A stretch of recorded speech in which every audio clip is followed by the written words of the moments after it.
This is Winnipeg Sports Talk Daily with Andrew Hustler Paterson and Michael Remis. What's up, everybody? Let's do this. Welcome to another edition of Winnipeg Sports Talk Daily. Andrew Paterson with you, along with Michael Remis. Got a great show coming up today. We are going to get into the latest around the Canadian Football League with Derek Taylor, one province over, voice of the Saskatchewan Roughriders, and of course, host of the Sports Cage in Regina. And then a little later on, Jamie Thomas from Jets TV is going to pop by.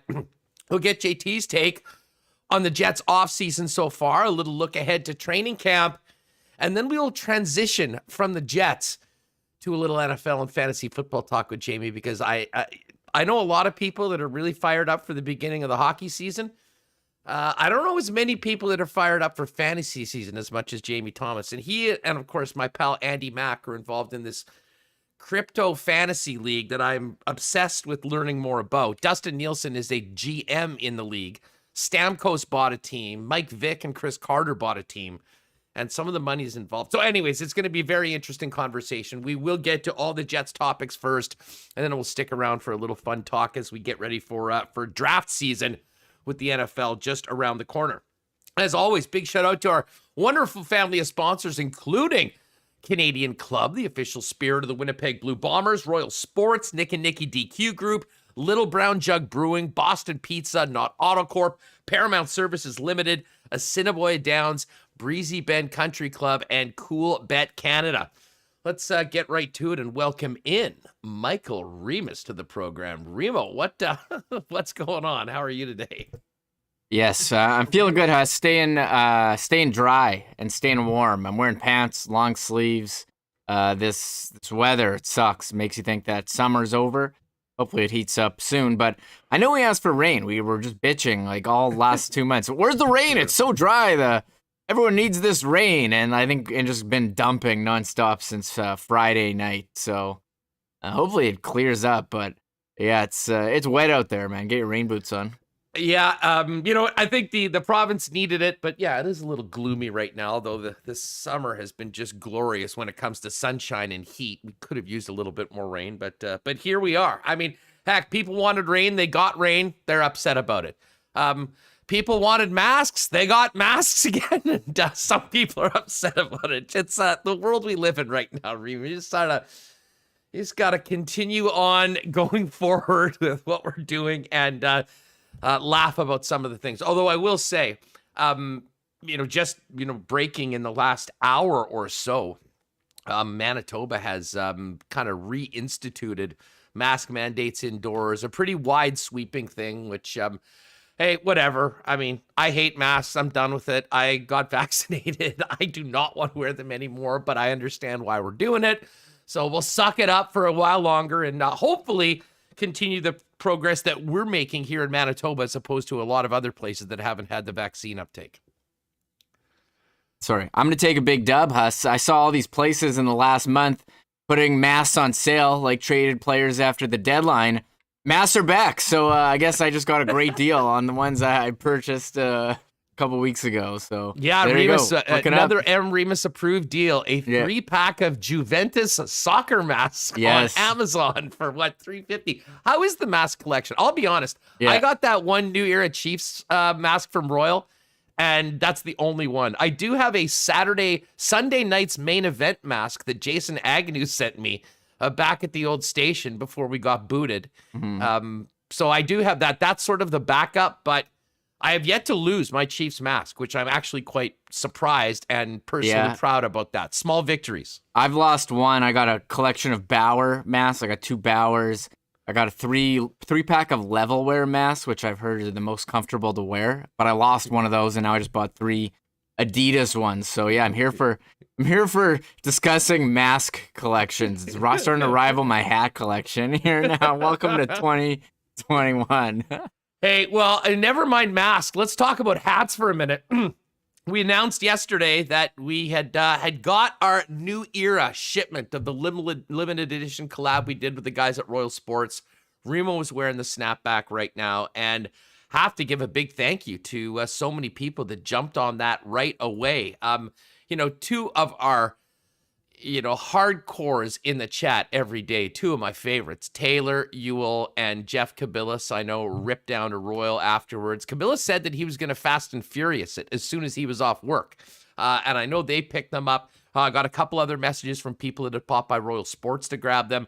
And Remo, I know we've had some folks that have already ordered online and picked up as well. So we didn't have a lot of these. Wasn't maybe expecting the reaction and the action from people so quickly on it, but I got to tell you, it's been phenomenal to see, and it's certainly getting us excited about maybe some of the things that we can do going forward. If you're watching on YouTube right now and you missed it, you can see that screen Remis has up. That is, you can go to winnipegsports.talk.com, click on store, and check out the lids.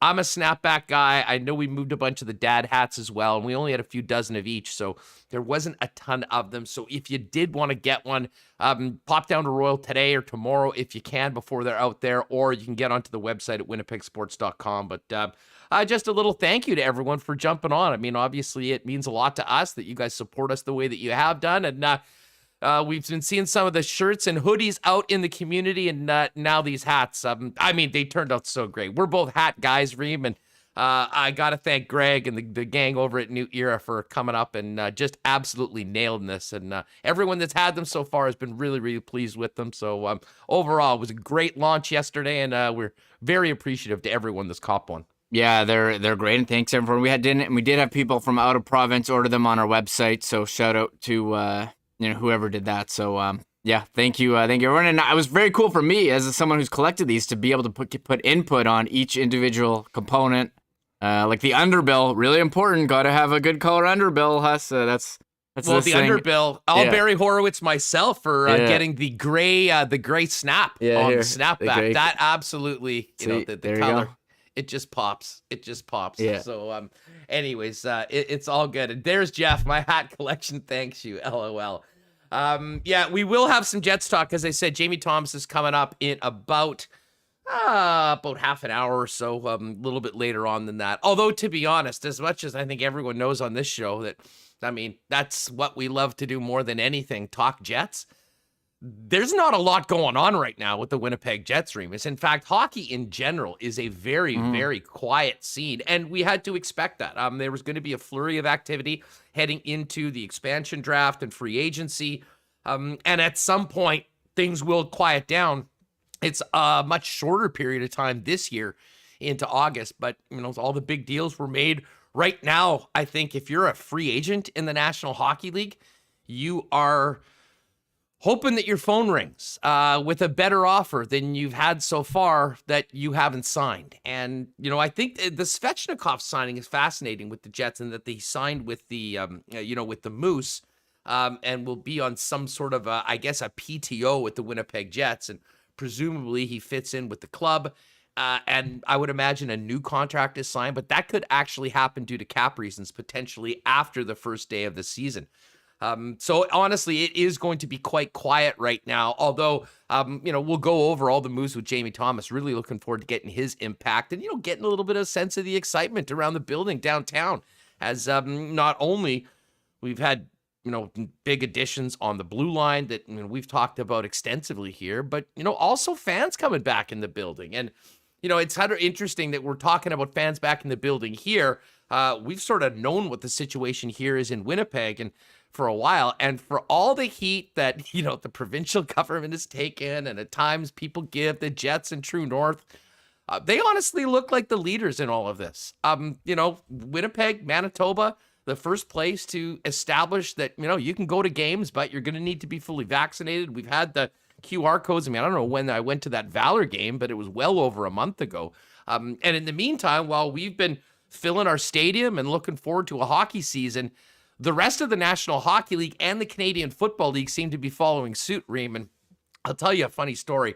I've mentioned before, I've been doing, shifts for the last few months on the big show in Calgary on Sports at 960 with Pat Steinberg and Will Nault.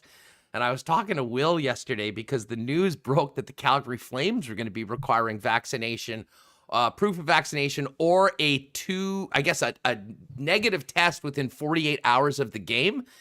And the text line, the reports from my pals at 960 said the text line was about as nuclear as you could possibly imagine. And then I touched base with Dusty and LTE this morning in Edmonton as that news was breaking, and it was pretty much the same. So, in a lot of ways, I mean, this whole situation sucked for everybody.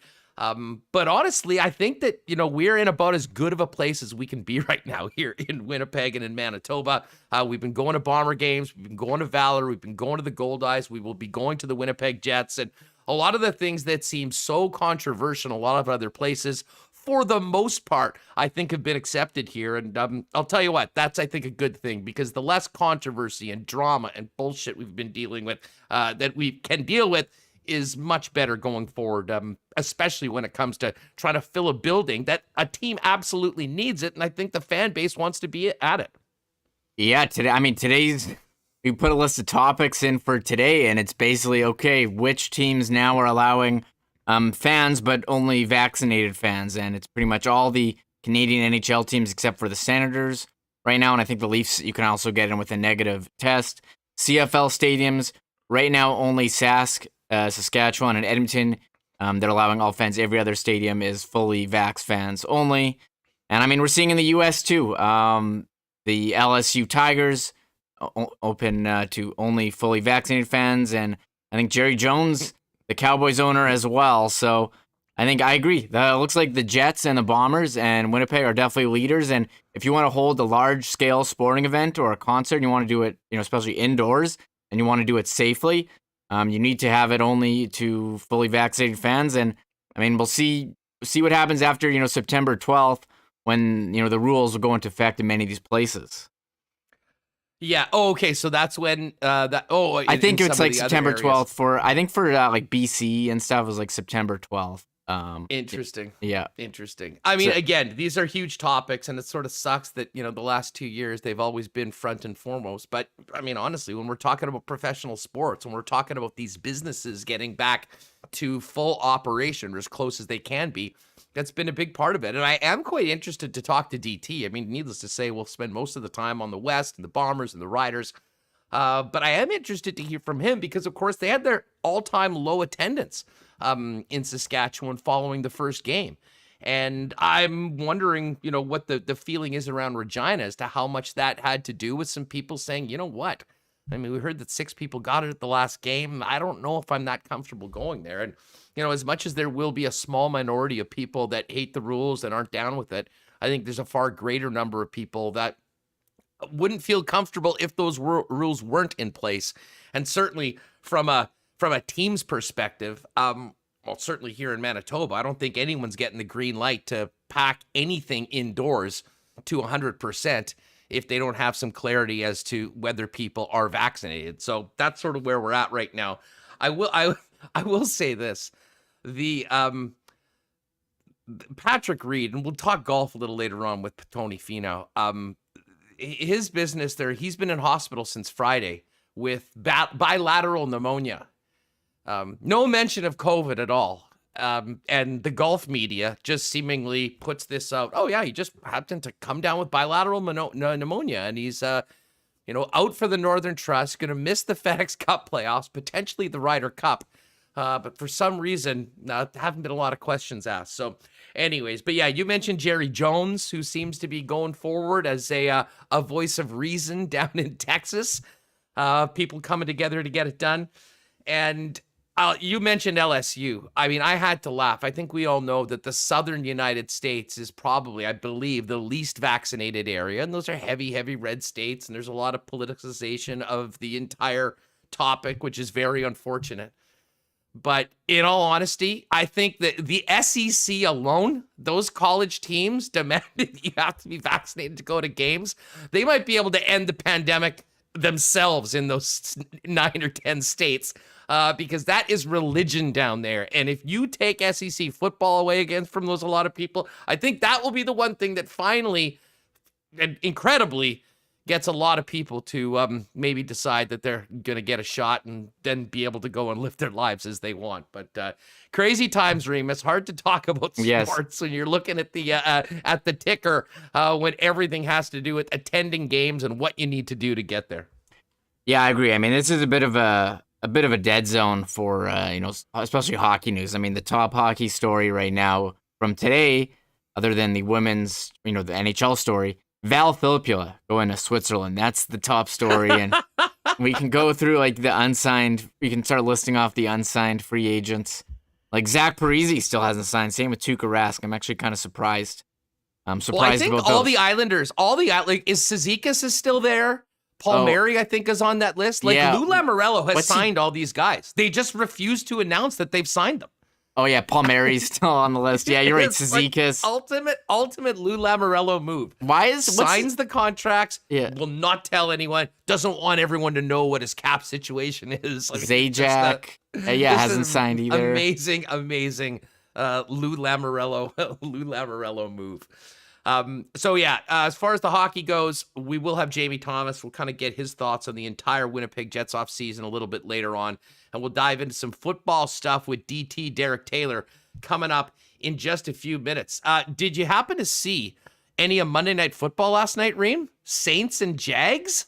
All I saw was my timeline gushing over Jameis Winston. Oh, Jameis. I mean, the guy... he can throw it deep. He can throw for a lot of yards. He can throw interceptions. Him and is Callaway now the hot end of your fantasy football draft pick? If you're haven't drafted, is everyone zeroing in on him?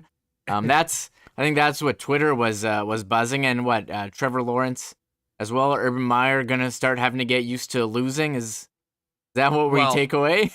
Well, I'll tell you, I couldn't help but watch Trevor Lawrence last night, and it sort of reminded me of David Carr back when he was the first overall pick of the Texans, and he got sacked 50 times in that first season. I can't remember don't quote me on that number, but I believe he set a record for being sacked in a season. I mean, the guy got absolutely killed. And Trevor Lawrence he's big, but he's a mobile quarterback, and that's a good thing. Because, honest to God, Reem, last night, even not against the ones at times against the Saints, Trevor Lawrence was running for his life last night for a good portion of that football game. And, it's tough enough for a rookie to process the NFL game and get ready to be productive at the next level. Never mind when you've got a couple 350-pound dudes in your face half a second after the ball's into your hand on the snap. Oh, yes. And, we were all hyped about Trevor Lawrence. He's got great hair and great college resume. But when you go to the NFL, it's a different story. And when you're on the Jags, also a different story. So that is something to watch. And what was, I saw one other note from the game for fantasy. Who's this Etienne, rookie Travis Etienne, mid-foot sprain, likely to end his season. Adam Schefter just tweeting 5 minutes ago, Travis Etienne, undergo surgery, fixed foot, end season. So I guess James Robinson stock. James Robinson was being disrespected throughout the run up to drafts. The guy had an amazing year last year. They've also got, who else is there? Carlos Hyde is also in the Jags backfield, but that's brutal. I was in a draft last night, and the guy that spent a pretty high pick on Travis Etienne is probably going to be quite upset. Anyways, we will talk a little more NFL and fantasy with JT when he joins us a little bit later on. We are going to start off with the Canadian Football League. Before we do that, big thanks and a shout out to our newest sponsor, Canadian Club Whiskey, the official spirit of the Winnipeg Blue Bombers, available at IG Field for the game on Sunday night, 6 p.m. against the Calgary Stampeders, along with Jim Beam and Sauza and Northern Keep, Canadian Club, Ginger Ale, Pepsi, you got it. And of course, Friday, make sure you are here because with another Bomber home game, we've got another great Canadian Club prize pack to give away. And Banjo Bowl week is the week we'll be doing. We have an amazing prize from Canadian Club. I will just tease that, so make sure you're with us. But if you're out at your local liquor marts, pick up some of the CC. And definitely, if you're looking for a delicious cocktail, you can get one at IG Field, wherever you were going for a beverage. We talked about it right off the top. The reaction to the Winnipeg Sports Talk hats was amazing yesterday. Thanks everyone that picked one up. If you haven't already, our friends at Royal Sports who teamed up with us on the project have them for you. Not many left, though, considering how many people jumped out after the show to pick them up. Pop down to Royal at 750 Pembina Highway, and you can grab yourself either the snapback or the dad hat. And while you're there, check out the greatest sports store for my money on the planet.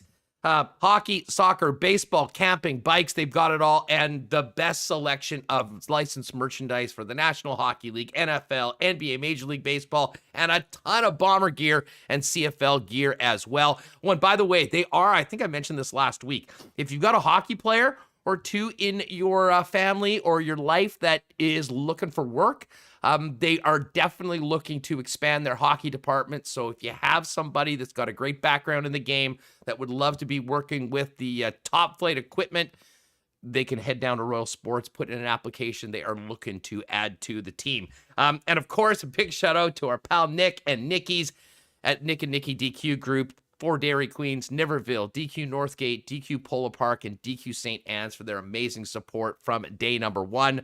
It's not as a blizzard day today. I might have to go for a burger a little bit later on, though. I've missed the ultimate grill burger lately. Pick it up. And of course, if you've got an event coming up, hit them up on Instagram at DQ Manitoba. You can order that ice cream cake in advance and just pop by quick and easy. Pick it up at any of the 4 Nick and Nikki DQ locations. All right. Well, we haven't done our power poll this week because there's been a little bit of a change at the top. It was fun for 2 weeks saying Bombers number 1, 2 to 9, everybody else. But the Bombers are no longer undefeated, and the Riders are. We always love chopping it up and talking CFL with our good friend Derek Taylor, host of the Sports Cage and the voice of the Saskatchewan Roughriders, who joined us now. DT, what's going on? I think this is the perfect setup for Labor Day Banjo Bowl, don't you? This is the Bombers facing some adversity, went on the road to the number 3 team and lost, and now they have to go to Mosaic Stadium. It's good. That's good. Well, it certainly is. I mean, I was sort of hoping that we would be talking about a battle of undefeated teams by the time we got to Labor Day. But hey, before we focus in on the Bombers and the Riders, I'm interested in your perspective. You just referred to Toronto as maybe the 3rd best team. How impressed have you been with this new look Argo team that, we knew had a lot of names on it, but weren't really sure how they'd look once the CFL season kicked off? I'm super impressed. 1, it's a rookie coach. 2, right, in Ryan Dinwiddie. That's a big deal. And 2, they've had no sacks from Charleston Hughes. You pay all the money for the sackmaster general and no sacks from Charleston Hughes so far. And Shane Ray's been injured, and they've had to balance some stuff. I've been super impressed with this. Their schedule, apart from the Winnipeg game, hasn't been brutal. Like Hamilton's schedule has been brutal, right? Playing the Bombers and playing the Riders. But I mean, you can't argue with 2-1, and with Hamilton still nicked up, it looks like Toronto, for the time being, is going to run that East Division. They did play Calgary in the opener, up against, Bo Levi Mitchell back before he was hurt. And I think at that point, I certainly expected Calgary, at home with Bo Levi and all these new players, would win that game. And then, of course, they were 0-2, and he was out for 6 weeks, and we thought that could be it for the Stamps. How impressed were you? And what a game, first of all. That game between Calgary and Montreal on Friday had a little bit of everything. A blown lead by Montreal, a near blown lead by Calgary, and one of the more memorable final plays of a game in a CFL. And there's been many of them we've had in a long time. Yeah, and that final play to me, that whole final drive to me is just Vernon Adams in a nutshell. I've been on record repeatedly saying Vernon Adams is going to have a real regression from whatever the median thought of him was last season. I just don't think Vernon is particularly accurate with the football. And you really saw it in the final drive, right? He dances around and he keeps the play alive, and he steps up in the pocket, and then he fires to the end zone, pops it 4 yards short of a receiver who's open for the touchdown. And then the final play of the game He throws it to Gino Lewis, who is in the end zone, works his way back to the pylon, and Vernon drags him out of the end zone. That ball that could not have been caught for a touchdown in any fashion. You go, to me, that is just Vernon Adams at his baseline level. He's an inaccurate passer who is incredibly fun to watch, but ultimately, I think his passing inaccuracy is going to be a real problem for him.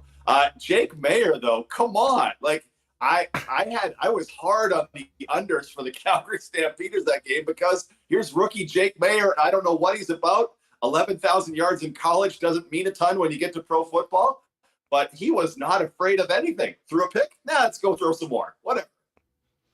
No, he was phenomenal. And that final play, for people that didn't see it, as DT described, the receiver's coming back in the end zone, gets to the pylon, and the ball is thrown on about the 1.5 yard line. So he catches it, goes out, but the ball never crosses the plane of the goal. Is that a touchdown in the NFL? No, it has to cross the plane of the goal in the NFL too, as best I know. Yeah. Even if the guy is in, because you can touch the. It was a really, really interesting play, and I got thinking, I'm like, trying to think whether the rules are different. In the Canadian Football League, we know that ball has to go over. I mean, there's no possession based on where you're popping in. So it was a wild, wild ending. Back to the Bomber game for a minute, because I do want to get your thoughts on the Riders, who were looking very good. Bombers went in 2-0, and I mean, man, the offense wasn't clicking very well. And I mean, Nick Arbuckle, I think, showed that, maybe he was hurt at the beginning, but he certainly is the guy. I mean, what were your takeaways from that? We talked a little bit about Toronto. What were your Bomber takeaways from that game going into Calgary on Sunday? So I was trying to keep touch with that game as I was prepping for the Riders game. And I was very surprised to see Collaros' yardage in no way ticking up. And then there was zero run game to help him out, right? I'm not the biggest proponent of the run game means much of anything, but when I was seeing 2 carries for 5 yards for Brady Oliveira, I thought, it's not going real well in the backfield there. Whatever was happening, I kind of expect more from Collaros. They're trying to reintegrate Darvin Adams, so Kenny Lawler became less of a factor. Those numbers ended up okay. He still ended up hitting his under. I'm curious to go back and take a little deeper look at it and just see what it was, because in the first 2 weeks, Winnipeg looked phenomenal, and those defensive linemen were just killing everybody in their path. And I would have thought they would have had more of a good time against Toronto, because Toronto's front is not the best one there is in the CFL, to put it lightly. Their 5 offensive linemen aren't, I don't know where I'd rank them, but it's middle of the packet at best. So I really thought Winnipeg would be able to prosper a little more. But Nick Arbuckle's just got a little something. He's not the same deep attacking quarterback that McLeod Bethel Thompson wants to be, but maybe it's that he jives with Ryan Dinwiddie really, really well, and that's why ultimately they got paired up again in Toronto. Well, it does set up a very interesting matchup on Sunday, considering what happened to the Stamps and the Bombers last season, and of course what awaits after that, which is Labor Day. We'll talk about the Elks, in a minute, and their entire situation. Let's get to the Riders, though. 3-0, and they've done it in a very interesting way, DT. I mean, I don't know how much you could take from the first half of the game number 1, just because of everything that was happening with BC. But I have to admit, I left week 1 still unsure of what the Riders were, because of the fact that they did absolutely nothing in the second half. That did seem like a bit of a mirage, though, because this team has looked very complete over the course of the last couple of football games. They have. The question I think that maybe still lingers for me is, much like in 2019, well, who are they doing it against? BC was troubled, and they held on for dear life, and the Riders win that game. Ottawa, to me, is the 9th best team in the league, so that they beat them by 2 touchdowns. That makes perfect sense to me. The Hamilton game, Hamilton healthy to me is going to be the 1 or 2 first or second best team in the league. They are anything but healthy, and they were in a bad spot in that game in week number 2. Van Zyl was back, but he left, and he was troubled. They hadn't figured out their tackles. Dylan Wynn was gone. Tunde Adeleke was gone. Brandon Banks was clearly hurting. They're without their number 2 and number 3 receivers, and they'd thrown some new cats in there to see what was all about. So I feel like they caught Hamilton at a very good time, and that week 16 when the two teams play again, Hamilton might be a tougher foe. Overall, I thought the Riders would be 2-1 at this point, but that was when I thought Hamilton might be at its full strength. So 3-0 is a pretty nice start. It's the best in the league. It's still, questions still linger about, why are they throwing the ball so fast? And why did William Powell have 10 carries for 20 yards against Ottawa? Questions still kind of linger here. That being said, Cody Fajardo's answering some questions early on in the season. I mean, it's been 2 years since we played. He had a really good season, but there were some ups and downs, and he still is relatively young quarterback without a huge body of work as a starter. I got to say, I mean, he has looked really, really good so far this season, and seems to have actually even taken a step forward from what we remember at the end of 2019. Well, 78% completion rate is pretty nice. 30 of 35 in this past game. He's benefited a little bit. I have him with 3 dropped interceptions by defenders so far this season, so that would make his touchdown interception ratio look more like 1-1 than 4-1. But man, that ball is out and that ball is on target. And when it's supposed to be, it's great watching him because balls are right where they should be, or there may be a fraction off, or you go, oh, that wasn't one, and then you look at it again and go, actually, he does that to keep the receiver from getting killed. Right? Those balls that look like they're not on right where they should be. But ultimately, when you see the whole play, you go, oh, yeah, no, that's smart that he did that. Fajardo is crushing it. And then, oh, by the way, he's 7th in the league in rushing as well. He is, through 3 games, kind of everything that Riders fans hoped he would as he progresses from 2019. I'll be honest. When I saw the odds at CoolBet and anyone that was listing CFL season props and saw Cody Fajardo was the favorite to be the MOP, and it was almost a significant favorite. I'm sort of like, is that just because the Riders are such a popular team? They know the Rider fans will be backing them. There probably is a little bit of that. But I'll tell you what, if you reset the odds right now or updated them, I think it would be even more in the favor of Cody Fajardo, considering it's a 14-game season and the way he's started through 3 games. I'm trying to think of who else even really makes it. Collaros is 6 touchdowns to 1 pick. Collaros in the mix. There's no defensive player that stands out. The Riders, Jonathan Woodard leads the league in sacks with 5, but I don't know that he would get any real consideration. Lucky Whitehead fell apart in didn't get anything in week 3, so you put that away. James Wilder, running back for a team that's 1-2. Like right now, it's got to be Fajardo by a mile. Well, maybe not by a mile, but by a significant margin. We'll see, though, if Zach can create some stuff in the next 2 games against the Riders, next 2 for the Riders, what might be. But it's got to be Fajardo right now for sure. Yeah, but, it is a great side story to that game, as much as it's about winning the football game and, finishing first in the Western Division and having that home playoff game to go to the Grey Cup. That will certainly be a convo that we'll be talking about in and around those the head-to-head series between the 2 clubs. Let me ask you this. It's hard to talk about everything right now without talking about what's happening in the stands and with the virus. Riders sold out their first game, and then the second game was apparently the lowest total that they'd ever had. Now, I know it was a Saturday night game that I believe started at 8, and I heard a lot of people saying, it was tough to, get in and do another hotel night and whatnot, but I have to ask you what you're hearing from people in Saskatchewan and Rider fans that are your constituency after there was a reported outbreak, I guess, in the pill section. I mean, was the drop-off in attendance some people that are freaked out about being in a building that didn't have a vaccination requirement, or was it just other things, Derek?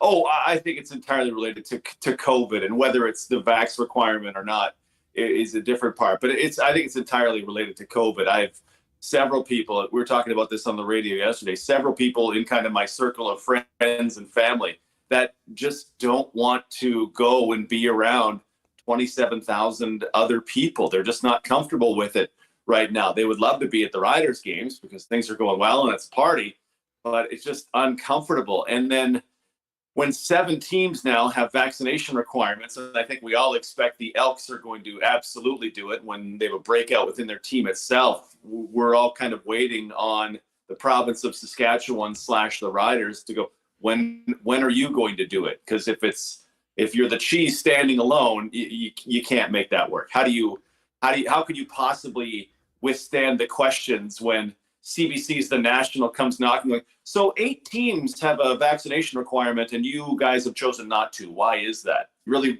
really want that to be the story? So I fully believe they're going to follow.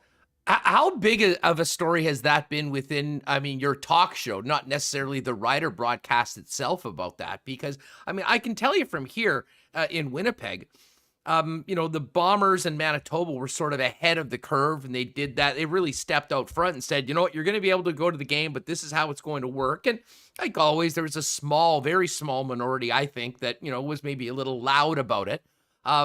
But that went away quite quickly, and it has gone well. There hasn't been any reports of anything happening from 2 well-attended games so far. And it seems like there is a ton of support for that. And I think that's bringing a lot more people in. Was this a very controversial thing? Was it going back and forth? Is it still a topic right now? Or are people just sort of waiting for it to happen because they assume it was going to happen all along? Oh, we spent an hour talking about it yesterday because of the flood of other teams across the country that all of a sudden said, nope, we need vaccines. The Ontario teams, Calgary, BC, just before our show, the province of BC said, hey, we will require vaccinations if you want to go to these sporting events, including the BC Lions, which technically is an outdoor stadium, but you still need to be vaccinated. So we spent an hour talking about it, and there are both sides of, well, I won't go unless there is some sort of vaccine requirement, or I'm not comfortable going, or if they do, I'm not going to go. We've had a little bit of everything on that front. What the default position has kind of been, well, if they do this, they're going to lose fans. And I think, okay, there may be some of that. There may be some unvaccinated people, going to the game that wouldn't be able to go to the game. But the question that lingers for me is, how many vaccinated fans are just not comfortable going to a situation where they don't know 30,000 other people's statuses? And if you said, hey, we're going to require that everybody be double vaxxed to go, how many more of those people will come out of the woodwork? My neighbor would be one of them. His family would start going again. They've had season tickets for a long time. So I hope the Riders, the Elks, are kind of looking at that and going, is there more business lost or more business gained if we make this move? And how much are we willing to sacrifice to do what is very clearly the right thing and the popular thing? DT, let's take it from the stands to the field and the dressing room. This Elk story has been the story in the Canadian Football League. The Thursday game has been, at this point, postponed. I'll just ask you straight up. What do you know? What are you hearing about the situation? I guess it's now up to nine players. And how is this being discussed in and around the league for where they go from here? Because as we all know, there was the potential of teams straight up losing games and players not being paid if these games couldn't be played. Well, that'll be the thing. Can they reschedule this game? And this, from listening to Dave Naylor, there's talk about, can they move the game to Edmonton? What can they do with this? The rules in the CFL say basically you have to have 5 full days, 120 hours between games in the CFL, but twice a year you can play a game, or your team can be forced to play a game with just 4 days in between the previous games. So by my math, since both teams play Labor Day Monday, they could push this game as late as Tuesday or Wednesday to try to get it in. That's going to be a stretch, right? Because the Elks facility is closed for 7 days, which would take that into very early next week. Could the Elks safely put a team together and have a plan together to play that game? I sure hope so, because the alternative is, I would presume, the Elks have to forfeit, and then if either team doesn't meet that 85% vaccination status, their dudes aren't getting paid, including Argos players who, can you imagine if you're an Argos player and you were double vaxxed and you followed all the rules, and then this team you were supposed to play, whatever happened to make the outbreak there, wait, I'm not getting paid 1/14 of my salary because of something some guy on some other team did while I did everything right? That's going to sting. And it's going to send a message to everybody else. Do we know if the Argos are at 85? I don't know for sure. I haven't heard because it's interesting. Good information about it. It's interesting in that situation, because if they are at the 85% threshold, yeah, what's the incentive for them to, go through a bunch of hoops and reschedule a game that would have been played if their opponents were ready and had met their quota of vaccinations. I mean, we did hear, and it was interesting that Naylor said there's the potential that Edmonton could essentially buy the game from Toronto. And maybe that's the carrot for the Argonaut organization. Well, we're going to play the game. The guys will get paid, and we'll cut you guys a check. You won't have to have an embarrassing crowd in Toronto. And maybe the Argos are going to play all their games on the road next year. This is the start of it going forward.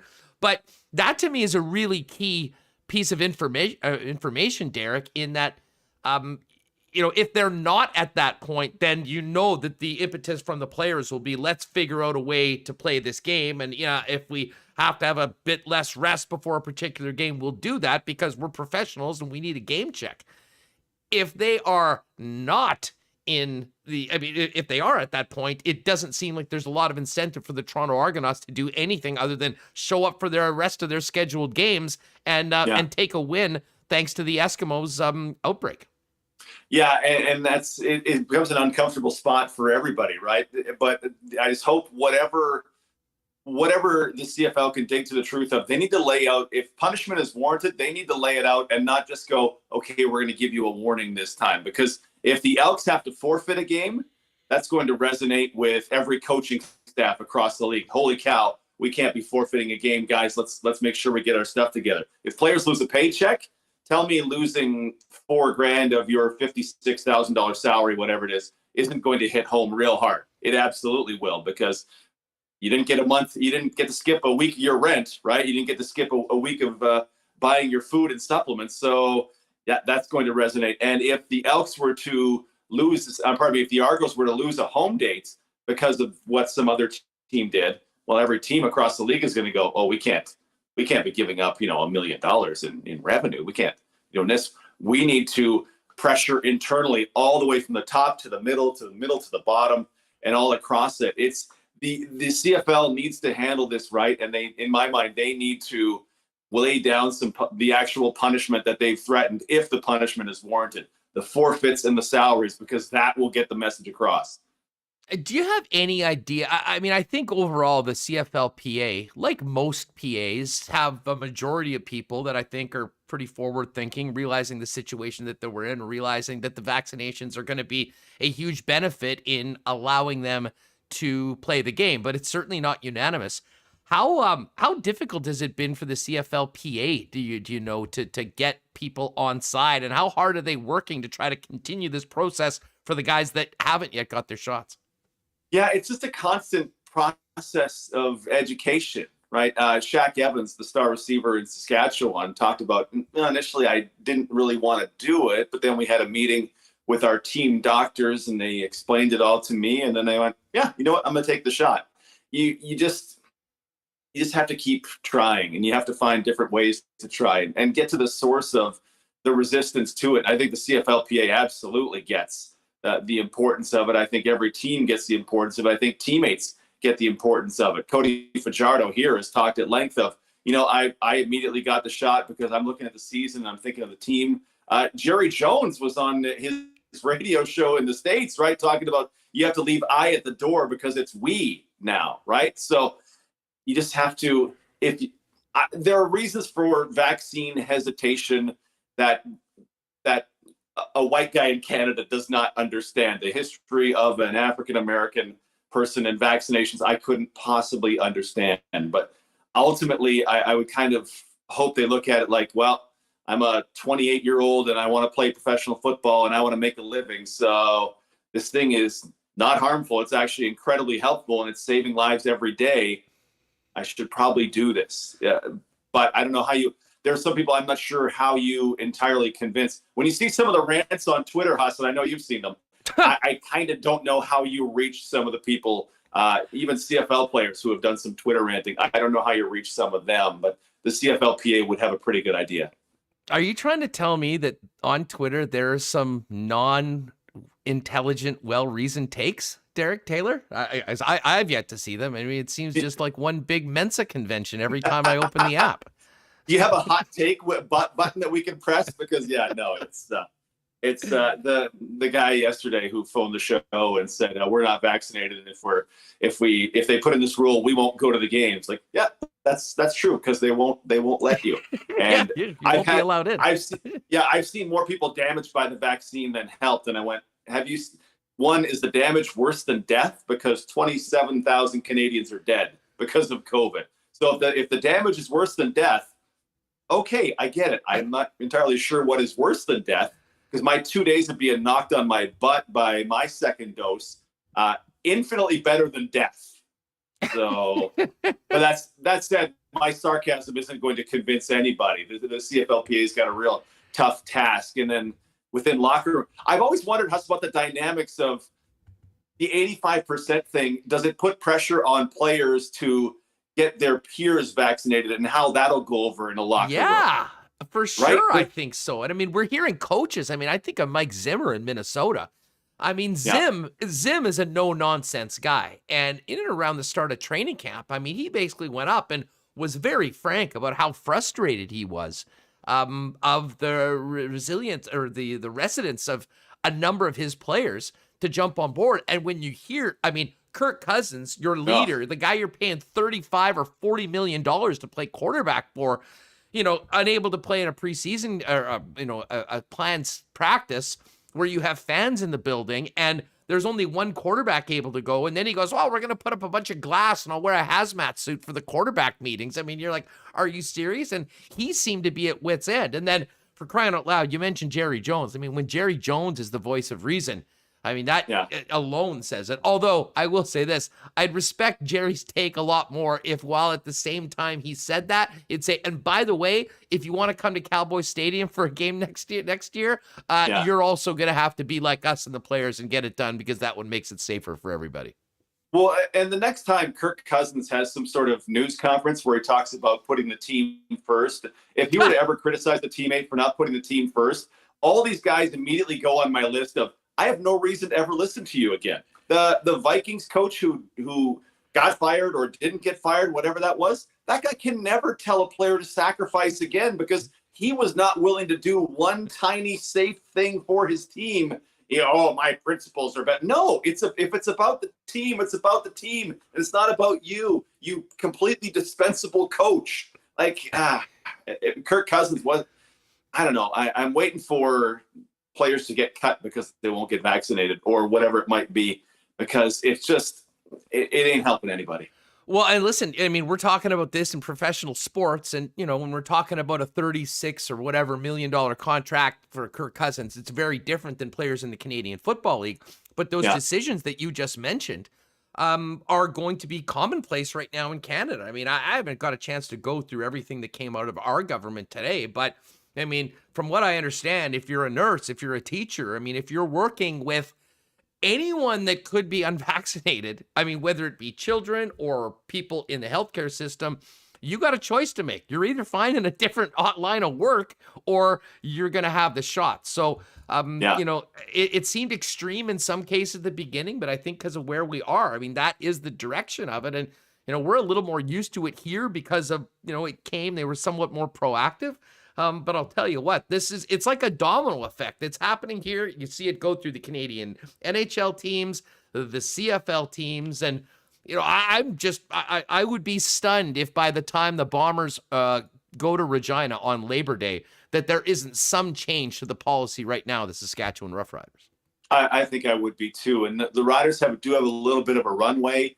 The game isn't for, 2 weekends from now. So there's a little bit of a runway to get to that. The one thing I'm curious, I don't know if we'll ever know, but as we watch, the Ticats signed a couple of players the other day. The Riders signed a player the other day. I cannot imagine a CFL team signing a player who is unvaccinated, just with all the problems it could potentially cause, and the 85% threshold. Whenever I see the transaction wire go right now, I think, I'm assuming this guy's vaccinated, because if I was GM, I would absolutely need to know that before I decide I'm bringing a guy across the border to be my new left tackle or whatever. But yeah, changes. Yeah. Hey, man, great conversation as always. Keep up the great work there on the Sports Cage and calling Rider games. And we will have to do this again very soon because we got a couple big football games, one in Regina and one here in Winnipeg once we get to September. The battle for the West. I love it, brother. Oh, be well. Thanks so much. There he is, Derek Taylor at DT on SC. It used to be Sports Center. Now it's the Sports Cage, CKRM in Regina, and the voice of the Saskatchewan Roughriders. We will get to some Jets talk, and we will talk a little fantasy football coming up in just a second. Do want to thank Paramount Services Limited for their support of Winnipeg Sports Talk. Paramount Services Limited, a full facility maintenance company serving commercial HVAC, plumbing, electrical, and handyman services to all of your favorite restaurants and convenience stores in Western Canada. And they do it 24 hours a day, 365 days a year for 28 years. If you need a one-stop shop for your kitchen or cooler supplies for your business or restaurant anywhere in Western Canada, give them a call, ask for Kerry O'Brien, or you can visit their website at Paramount Services Ltd for more information. And of course, they're always looking for qualified techs who specialize in plumbing, electrical, HVAC, or handiwork. And go to their website, submit your resume today, or you can go to our sponsor page at Winnipeg Sports Talk and click the link. It'll take you right there. Big shout out to our friends at Not Auto Corp. The Car Lab is coming together. Grand opening coming up very soon, right there with Not Auto Corp at Waverly and McGillivray. If you're thinking about a new vehicle for you and your family, why not get a great deal on the car of your dreams with the help of the Not team? And if you're in a vehicle right now that you need to get out of a lease or move on from, they'll help you get maximum value for that as well through their consignment program. Pop down and see them or check them out online at not.ca. or pop down to the dealership at Not Auto Corp, Waverly and McGillivray in Winnipeg. And again, we don't have great patio weather tonight. A big Blue Jays game after that big win last night against the White Sox.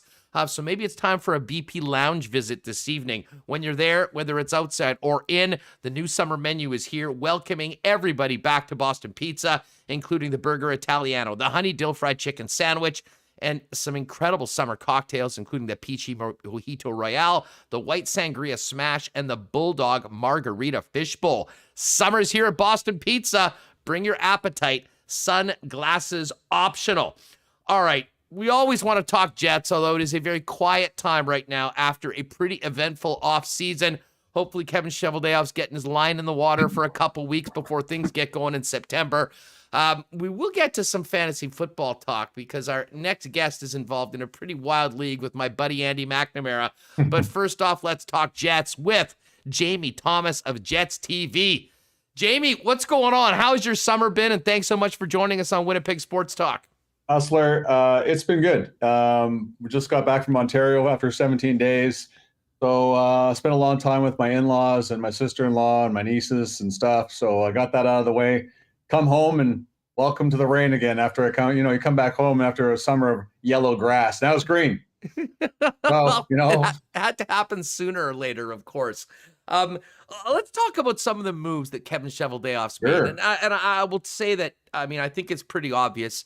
If you're talking hockey around Winnipeg and Manitoba with Jet fans over the past month, it's been an incredibly exciting time. And I go back to that 24-hour period or so between the acquisition of Brendan Dillon and then Nate Schmidt joining the club in two separate trades. As, there's been big deals. I mean, the Laine trade was huge, the Evander Kane trade, but that period of time with multiple deals and the addition could be right up there for an offseason, the most exciting period of time we've had since this team got here. How would you categorize what you're hearing from people and just the excitement that those moves, especially on the blue line, have generated for the Jets going into training camp in September? Yeah, I think, Andrew, you look at what happened. And I remember when I came here in the fall of 2017, before, they go on that epic season and, franchise records and points, they go to the conference final. There's a little bit of skepticism heading into that season. This one, I think, and then I think this is almost equal to 2018-19, where there were Stanley Cup aspirations following the run to the Western Conference Finals. So, but this one has a little bit of feel, a lot of different feel to it. And I say that because, you get text messages from friends like, "Whoa, look what Chevy did! Oh, I can't believe this! Oh, this is," to me, this is probably the most excited this city has been about this hockey team, and for good reason. You were talking about how you had to shore up the back end, and they did just that. You had size, and I remember Andrew Kopp saying they had to get a little bit harder to play against. I think they're going to be a lot harder to play against this year, and they had to do that because you're right back in the Central Division again, and we've seen all the moves. We know how complicated and competitive this division is going to be. So for me, I think you just look up and down the lineup and you feel pretty good about where this hockey club sits. And you just talked about Chevy putting a line in the water right now. I think he, along with everybody else in the front office, deserves that opportunity to breathe here and wait for training camp to begin, because they've done some fine work heading into the 2021-22 season. Well, I mean, listen, ever since the handshakes were happening between the Jets and the Montreal Canadiens, I mean, Right. Our attention here in Winnipeg and certainly on this program and amongst Jet fans, they were paying attention to what happened in the rest of the playoff, but it was about next season. Yeah. And there were huge questions as to how a team with so much talent up front, with one of the best goalies on the planet, could improve themselves on that back end. And it's not always easy to do, especially when you assume free agency being the route to do that. And with the exception of Dougie Hamilton on the market, there really wasn't a player that I think could have made the impact of either of the two acquisitions. And the thing, Jamie, that makes it even better when you look back at what happened, those two deals were made going into free agency. Brendan Dillon comes in on a 3-year deal at $3.9 million. Nate Schmidt has, I believe, 4 years left at just under 6. When you compare what those players bring to the table to the other defensemen that were signed in this offseason, whether as free agents or buying unrestricted free agent years, the value of those two players not only stands out, but it also fits perfectly within a team that, maybe more than any time in its existence is pushed right up to the cap, trying to keep all this talent together and make a run as a group going forward. Yeah, there was some creative accounting done, certainly by Larry Simmons in the front office for the Jets, and trying to make sure everything fits in this cap. But you're right. You look around and you look at what Chicago paid to get Seth Jones. Do you really, like, 9.5 is astronomical number? Like, it's ridiculous. I'm still scratching my head and I have lots of respect for what Seth Jones is as a defenseman, but you're not going to pay that, and you don't want that contract sitting on your blue line if you're the Jets. And Dougie Hamilton would look fantastic in Jets colors and he would fit in just fine. But you gave up some draft picks and you bring in two quality players. And what I keep hearing too, Hustler, is just the quality individuals these guys are. And I know they're good players, but I think they're going to fit in right away in the dressing room. And that's as important as anything as there is. And for us as the media, Dylan and Schmidt seem to be character guys. They're going to be fun to deal with from our perspective day to day, and then of course improving things in the back end. And that's the most important part of this whole puzzle for the Jets, is you're just that much better. And you still, even to this day, I'm still in shock of what happened over those 24-hour period, because not that this isn't a great place to play, it is.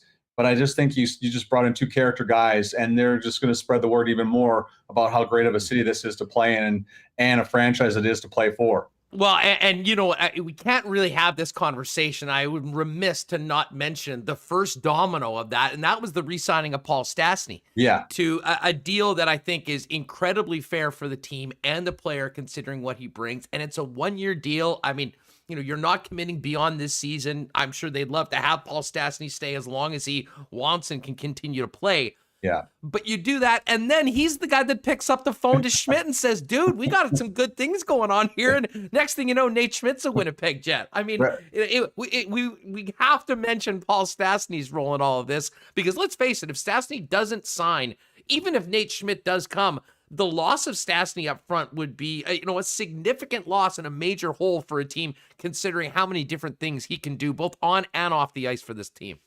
I think the best thing that happened for the Jets was a full year of Paul Stastny. The Jets got him at the trade deadline in 2018. We just saw him for a little bit, didn't really get to understand what he was as a player, as a guy in the dressing room, and how he helps the organization. Now you get a full year of him and a full understanding and appreciation for what he is. You see him after practice talking to younger guys. You realize how important he is to Pierre-Luc Dubois' development as a centerman, as a player in the National Hockey League, and certainly as he gets used to the system that the Jets throw down. So, Paul Stastny as a guy that has to sell this franchise is fantastic, and plays perfectly into what Kevin Cheveldayoff was trying to accomplish here. And I think, as each day goes by, I think fans, media, and anyone else that follows this team realizes what an important cog that Paul Stastny is. And on top of that, he looked good on the wing too. So eventually you think that he's going to get pushed out there when you can kind of rely on Pierre-Luc Dubois to be your everyday second centerman. Yeah, I mean, that's certainly the best case scenario. And we all know it's naive to think that everyone's going to be healthy and play the entire 82 games. I mean, you need all of those players and some other guys that are knocking on the door for opportunities. Yeah. You did mention the characters, and, we had Brendan Dillon on, and it was a really nice conversation. And, he seems to be a guy that will come in and, be a guy, a popular player amongst the team, and a guy that, most importantly, will be clearing out everything in front of Connor Hellebuck and being that big physical defenseman the Jets have sort of been missing for the last few years since who departed on short notice. He shall not be named. Yeah, on short notice. But I'll say this about Nate Schmidt. We had him on the program, I think, last week or the week before. Everyone saw his first address with the media when he was traded here. I mean, this guy is absolutely an electric personality. And I won't get you to comment on the team, but I will say at times the Jets have been like so workmanlike. And, I mean, part of it, you do take the, you do take the lead from your leaders. And we know Blake Wheeler's incredibly focused and all that, but as much as Nate Schmidt's going to help this team on the ice, I really do think that that's sort of a guy, a respected player, a guy that's playing big minutes. It's not the the director of morale, Hendrickson, coming back in from Minnesota sort of to spice things up. I mean, I think that the effect of him both on and off the ice could be very important for a team because, man, it's a long season. I mean, you see it, you travel with the club. There's some ups and downs, and having a bit of levity and having a bit of fun, especially while you're winning or even in the down times, I think is important once you get to, really being a team together battling for that cup in the postseason. Yeah, you hit it right there. You look at right after Christmas, Huss, like when we're all kind of, January's here, it's cold out, it's, Florida's in town. You kind of need those types of guys to keep things going, and even through some tough periods. And this team will have moments where they struggle, considering the division that they're in. But those are the types of guys you want in your room. And Dan Murphy texted me after they brought in Brendan Dillon, and they said this guy, he said he's outstanding, an outstanding person. And so I know Nate Schmidt's getting a lot of credit, and you've already touched on the fact of how funny he was on your show and how good of a guy he is. I just think you need more guys like that in your room. And yes, Patrick Laine had that character, but he was young. So the command or the presence and I guess the respect that you get from a veteran player such as a Blake Wheeler or, an Adam Lowry at this point in their career, you just need a couple more of those guys in your room. And I think there's a little bit of a loss without Matthew Perreault because of what he brought to that dressing room. That's a loss, but you've added two more character guys in your room. So it's a long year. They just came off a 56-game schedule, but I think they're more than happy to play 82 and know that they're not going to be, just sequestered to their hotel, and there's going to be a little bit more freedom. Hopefully, I don't want to ruin anything by saying these types of things, but hopefully there's a little more freedom on top of what they've added in that dressing room as well. No doubt about that. Jamie Thomas of Jets TV with us here on Winnipeg Sports Talk. The other two big signings were guys that were with the club but had to get done, and very interesting the way things worked out. Neil Pionk gets a 4-year deal, and then Andrew Kopp signs a 1-year deal. And we had Kopp on at the end of last week, and I think the writing was somewhat on the wall, just knowing the cap situation of the Winnipeg Jets once that happened. And certainly when he saw $10 million come in on the blue line for draft picks going out. Yeah. But honestly, I think in a lot of ways, this is the best scenario for the team. And it's a great opportunity for Andrew Kopp as well. And I certainly don't close the door on Andrew Kopp being a Winnipeg Jet beyond this season. But at the same time, Jamie, when you are making a push to try to win a Stanley Cup, you can only sign so many players to long-term deals right now. And, you're going to have an incredibly motivated young man that's bet on himself before, that knows if he goes and has another great season, and maybe as importantly, is able to show what he can do on a deep playoff run that'll put him in a very good position financially, whether he's here in Winnipeg coming back or going elsewhere as a UFA. Yeah, I think, Huss, when you look back at last year, that was like if you're anybody going to contract year, Andrew Kopp had the year of a year to do that, right? And yes, maybe he had earned the opportunity to get a long-term deal, but I think he understood what was in front of him, what the Jets had done, and everybody on this roster, I believe, is here to win, clearly. So you have to kind of put that stuff to the side, realize your worth, and that's coming. But this is a perfect scenario for him again, like it was last year. He got to kill penalties. He played in the top 6, was on the top power play. Like Andrew Kopp did everything you could ask him to do, and that was perfect for him as he tried to get a long-term deal. But I mean, you have another great year this year, and the team is successful. I mean, that could line your pockets even more down the road. And I think Andrew Kopp has that mentality and is strong enough mentally to handle a season like this where the pressure's on him again to prove himself. And then I think he's going to get the contract that he so richly deserves. Yeah, and that could be here in Winnipeg. I mean, a lot of things can change. Players can leave. And I think it's important to note for Jet fans that, want to say, well, you signed a 1-year deal. Obviously, that's it. I mean, he said right to us, I mean, the hope on their side was to get a 4 or 5 year deal. That will be the case at the end of this season, whether it's here or elsewhere. Yes. But I don't think the door is closed on it. And let's face it, I don't think anything could be more attractive to a young man in that position than going back to a team that has had a great amount of success and seems to be poised for more of it. And all things considered, that would be the best case scenario for the hockey club too, to have that conversation next summer. Yeah, and I think the most important thing too as well is that they didn't have to go to arbitration again. I think that was the most important part of this whole thing. They've done it once. Both you as a player, none of us have sat in that room, but I've heard enough from people. Doesn't sound fun. No, it does not. It's you get told what you're not doing quite often. Actually, it's kind of like sitting there with your dad some nights, right? You get the old A, and he thinks you should get the A+, and if you scored 3, he thinks you should have got 4. That's pretty much what I could compare it to. But I think the fact that they avoided that and those types of hurt feelings afterwards, and I think the Jets expressed what he meant to them instead of what he wasn't doing, and I think that changes the whole scenario, right? For a chance at a future contract. Yeah, and just on that topic, I mean, one of the things, and this goes to why I have some more optimism that there might be Andrew Kopp here beyond this season, is that he was pretty straightforward when speaking with the media, saying that we sort of knew that it was probably going to end up with a 1-year deal, and he said he thought the Jets sort of offered something that was fair and that would have been more than what he could have expected to get in arbitration. So I think they did the right thing, what they were able to do at this point, and it certainly sets up an interesting season for Kopp in particular. Let's quickly, before we move on, talk about that bottom 6, and let's just assume that the guys who are in the top 6 stay there. You've got Adam Lowry and Andrew Kopp as one of the great pairs of checking forwards in the league that depending on injury, we see Kopp up there all the time, and I'm sure that remember don't call him a checking line. That's right.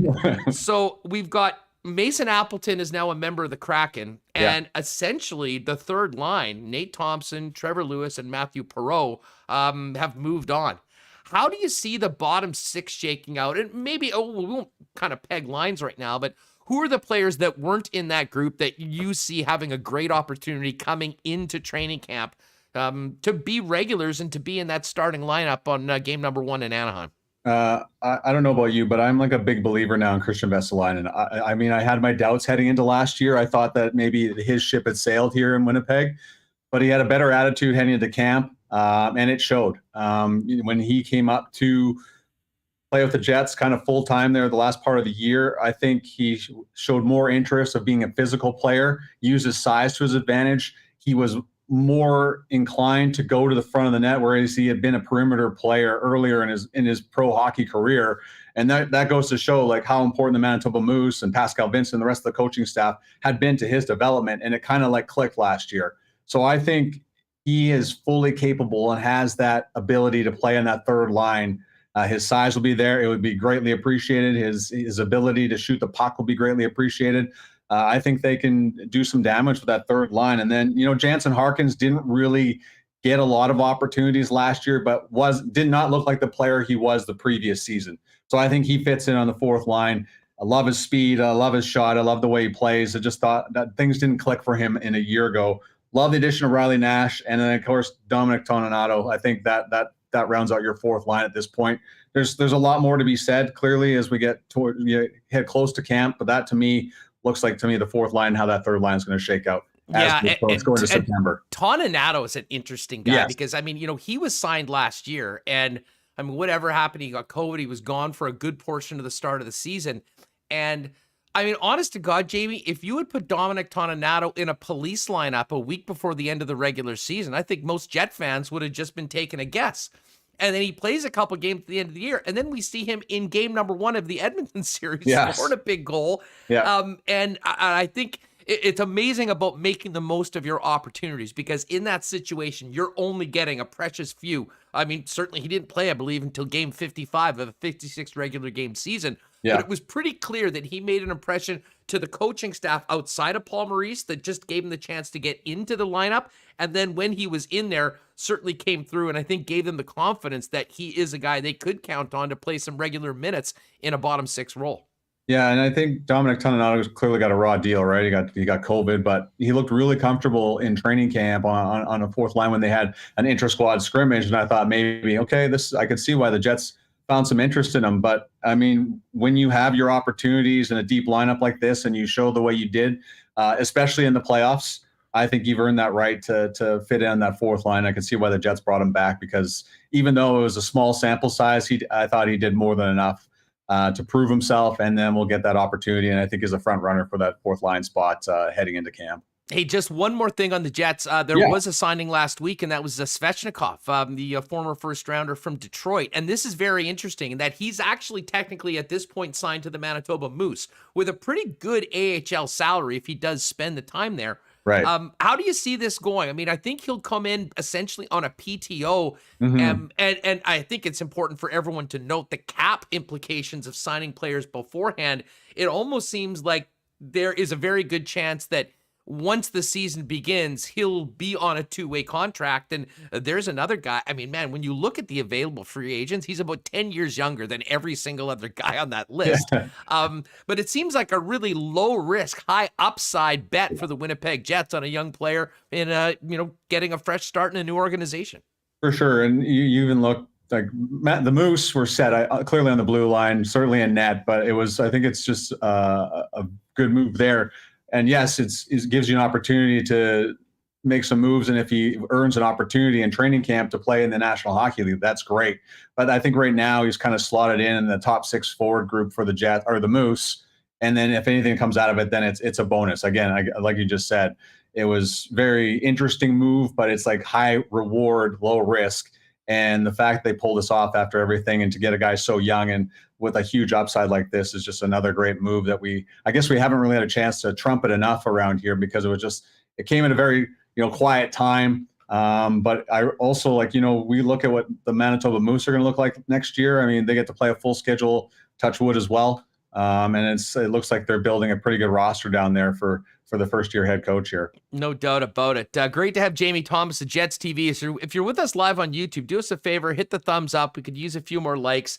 I see two, I'm not sure whether they were anti-vaxxers or maybe Rider fans that didn't like the way we handled Derek Taylor, but I don't know what's up with that. Anyways, help us out, folks. Should I wear my mask now too? You don't need to. No, we're good. We're good. The mandate is not in effect right now on Winnipeg Sports Talk. Hey, let's talk some fantasy football for a minute. Yeah. I am loving the fact that you are so into it, and it is something that is a hobby. It is so much fun to get into. I mean, and everyone is involved in, their home leagues, and I'm looking forward to playing with you and Dusty and the guys this year. But can we talk about this league that you and my guy, Andy McNamara, are involved in, the UFAFL?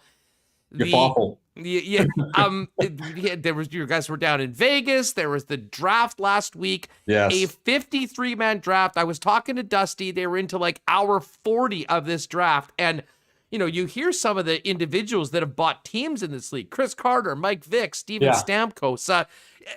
Just try and wrap our heads around the scale of this and tell us about how you got involved and how fun it's been. Okay, so Andy Mack is one of your favorite guys on your show, and there's I don't think there's anybody that shows a passion for anything in life that Andy Mack does for football. The only guy with more energy than Nate Schmidt, Andy Mack. I would go hands down with Andy Mack on Nate Schmidt, and I'll throw that down. That's the Pepsi challenge right there. It's not even close. But he has suggested to me about becoming the director of scouting for the UFAFL or UFF Sports. It's coming up. We got an NCAA league coming. The CFL Legends League is coming. The American Football League Legends is coming too. So. It's a big, huge project, but for the one that's going on right now, it's a 32-team league, and it's not like any other fantasy league. Like there's multiple leagues going on. This is just a one-time league. There's 32 owners.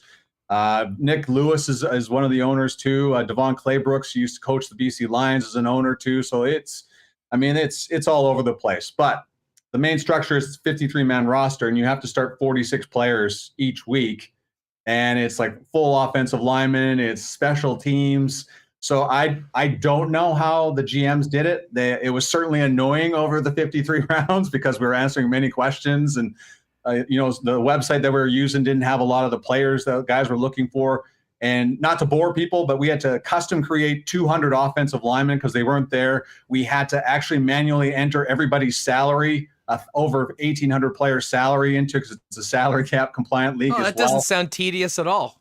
And here's the thing: like we all do our fantasy sport. A lot of our wives are our better halves. So there's lots of women that do fantasy sports too, and they look at you and they're wondering what you're doing. Now I'm doing this all the time. I'm commissioner of 2 leagues, and I'm doing this league as well. But entering those salaries was a lot of fun. And then on top of that, we've moved on now. So the 53-man draft is now over. Now we're moving on to the rookie auction. So these players are on your roster forever. It's a dynasty league.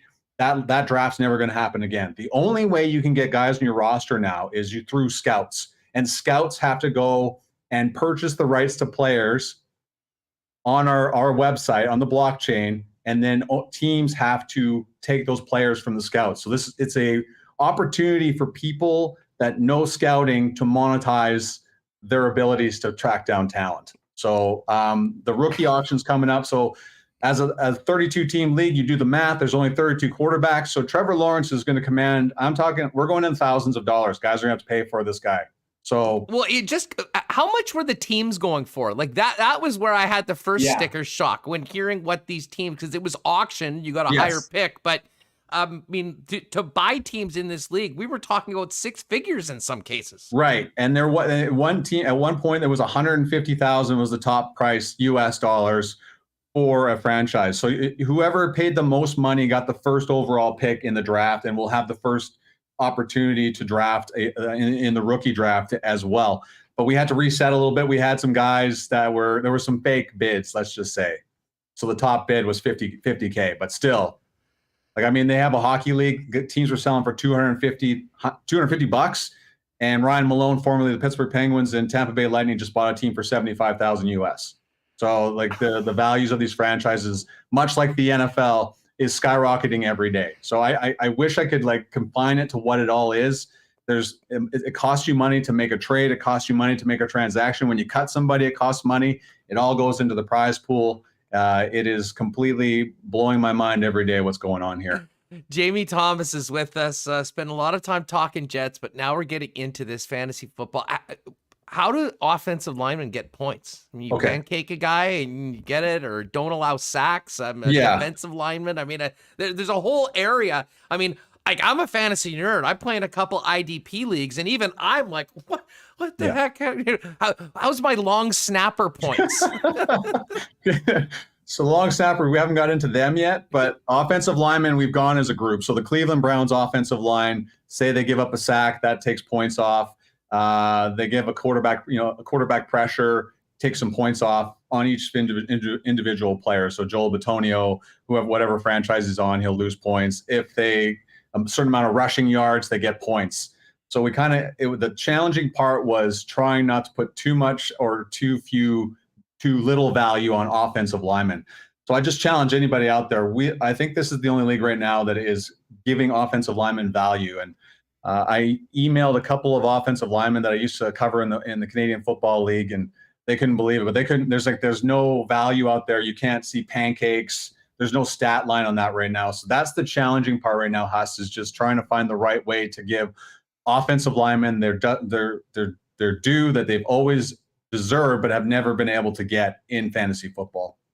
All right, let's pick your brain as the director of scouting. Let's talk about this rookie quarterback class coming into the National Football League. My gosh. You got Lawrence at 1, Zach Wilson at 2, Trey Lance at 3, Fields went, I want to say 11. Mac Jones is in the 20s, but I believe those are the 5 first-round quarterbacks. I'm not sure if I'm missing anyone. No, you hit it on the head. Who are you highest on for this season? I mean, if people are thinking, I'm going to grab one of these guys, we're not talking Dynasty League. We're talking about output this season. Right now. Who are you highest on?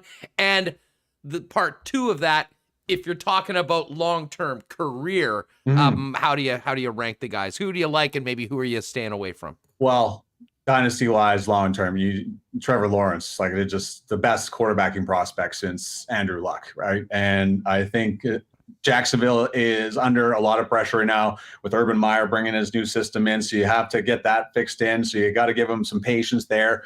Watching that game against the Saints last night, didn't look like Trevor Lawrence had a whole lot of time to throw the football. But when it reminded me of David Carr, year Totally. 1 of the Houston Texans, where he was on his ass every 3 snaps. Or even Randall Cunningham back in the 80s with the Eagles, Huss, right? There's like, I think he still holds the record for most. No, I think you're right. I think Carr still holds the record for most hits. And then Tim Couch had no opportunity to throw the football either as the first overall pick of the Cleveland Browns. But I think for this season right now, Kyle Shanahan may be lying, holding on back right now, but there's no question that Trey Lance is going to be the quarterback soon for the San Francisco 49ers. So for how that team is built on both sides of the football, I think Trey Lance is your best opportunity to give you a lot of points this year. Trevor Lawrence is going to get you some points because Jacksonville's going to be trailing, but just a little worried about if he's going to be able to survive right now behind that line. Zach Wilson, I think, falls in right behind Trey Lance at this point because I think Chicago's offensive line, Huss, is such a mess. I think it's a matter of time before Justin Fields is back there, but how long is he going to survive and how much is that going to hurt his development and his confidence this year?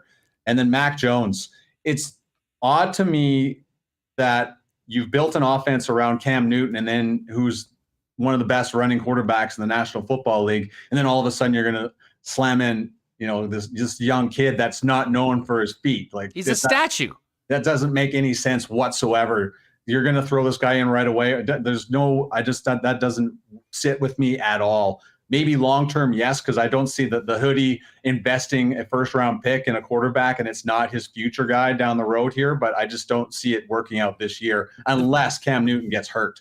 Well, so, here's the thing about Cam, and it's important to note that, listen, I'm not going to get into Cole Beasley and Kirk Cousins and all that, but it's quite apparent that Cam has also decided that he's going to wait for more information. Yes. He's on the COVID list right now. As a leader of the team, I'm sure that's not going over well with the coaching staff. And the fact of the matter is, Mac Jones has looked damn good in the time that he has been out there. And if there's one team in the National Football League that would look at a situation like this, of a young guy coming in, if he's done all the things that's been expected of him, and now the number one guy isn't there for these sort of reasons, I think his opportunity skyrocketed with that report of Cam Newton going on that list. And I'm not saying he's going to be the week 1 guy. I am telling you, though, that Josh McDaniels and Bill Belichick are getting probably more of an opportunity to see him work with the ones and see how ready he is to go forward. There's a reason why they picked him. Yeah. I was pretty sure that it would be a process going forward. I'm now very interested in that New England situation. And I'll tell you what, from a fantasy standpoint, if we're just talking about 1 year, I don't know if I would be even wanting Cam Newton as my backup right now because I'm really not too sure how this goes. It's not like he tore the league apart last year as a member of the Pats. I mean, they barely passed at all. Yeah, and that's the thing. But with the value of fantasy football, though, those running quarterbacks are just elite at this point, and that's where Cam gave the most value, was the rushing touchdowns and the running of the football. I'm with you, but just still something stinks in suburbia with the Patriots on this one. Again, draft capital.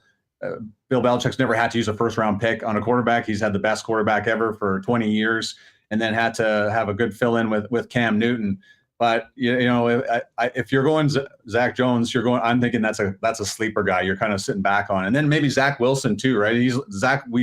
kind of haven't got to him yet, really, but he's looked good in his 2 games. Slower start in that first one, but looking really comfortable against Green Bay.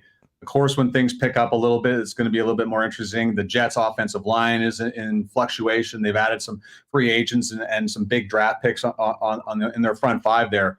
But I still think with Trey Lance, your sky's the limit on that one, and you should be waiting for him to blossom this year at some point, and the sky's the limit with him. Yeah, I'll say this about Zach Wilson. I think for a single season guy, yeah, if you're, like I have Mahomes in a league, and you're going to grab another guy that, you hope you never have to play, but maybe you do. Just in your bye week. The thing with Zach Wilson is that there's nobody else there that's even thrown a pass. I mean, they are 100% all in on this guy. And they may be bad this year. I do like Robert Saleh. I think they're going to make some progress going forward, but they could be down big in a lot of games. And as we all know, Jamie, garbage time counts just the same as the first quarter. And I just see him. He'll probably throw a bunch of picks, but he'll be out there. He will probably throw the ball more than any of the guys outside of maybe Trevor Lawrence, assuming that he's in there in week number 1. And there could be some value on a player like that if that is the situation. Oh, we just dropped Jamie. We'll see if we can get him back right away. Yeah, if we do, we see his eyes closed on the stream. That was a quick loss. Let me just check out the chat. I do know, with Jamie's knowledge of NFL football, he might have to be the color commentator on MNF this season. Well, he's going to be busy with the Jets, but he certainly is all in. T. Conapoli is in on it on this New England conversation. I've said it before. I will say it again. Mac Jones will be the best QB out of the Fab 5 from last year's draft. It's certainly not out of the realm of possibility. That's happened so many times before. I mean, we all think back to Aaron Rodgers dropping all the way to 26 when Alex Smith went first. And Alex Smith had an amazing career. But Aaron Rodgers is, a generational quarterback, an MVP winner, a Super Bowl champion. And that is, it's going to certainly make for, these guys will always be compared to each other. And I think there's reason, no matter what team you're a fan of, if you have one of the rookie quarterbacks of this year, more so than a lot of the other seasons, I think there's a ton of reason to be excited, not just for this season, but for the long-term future of it. Big thanks to Jamie Thomas for joining us. We got a little cut off at the end, but we've always got some time to talk fantasy. I will try and get Andy Mack on the program at some point soon. If he comes back, we'll definitely restart where we were.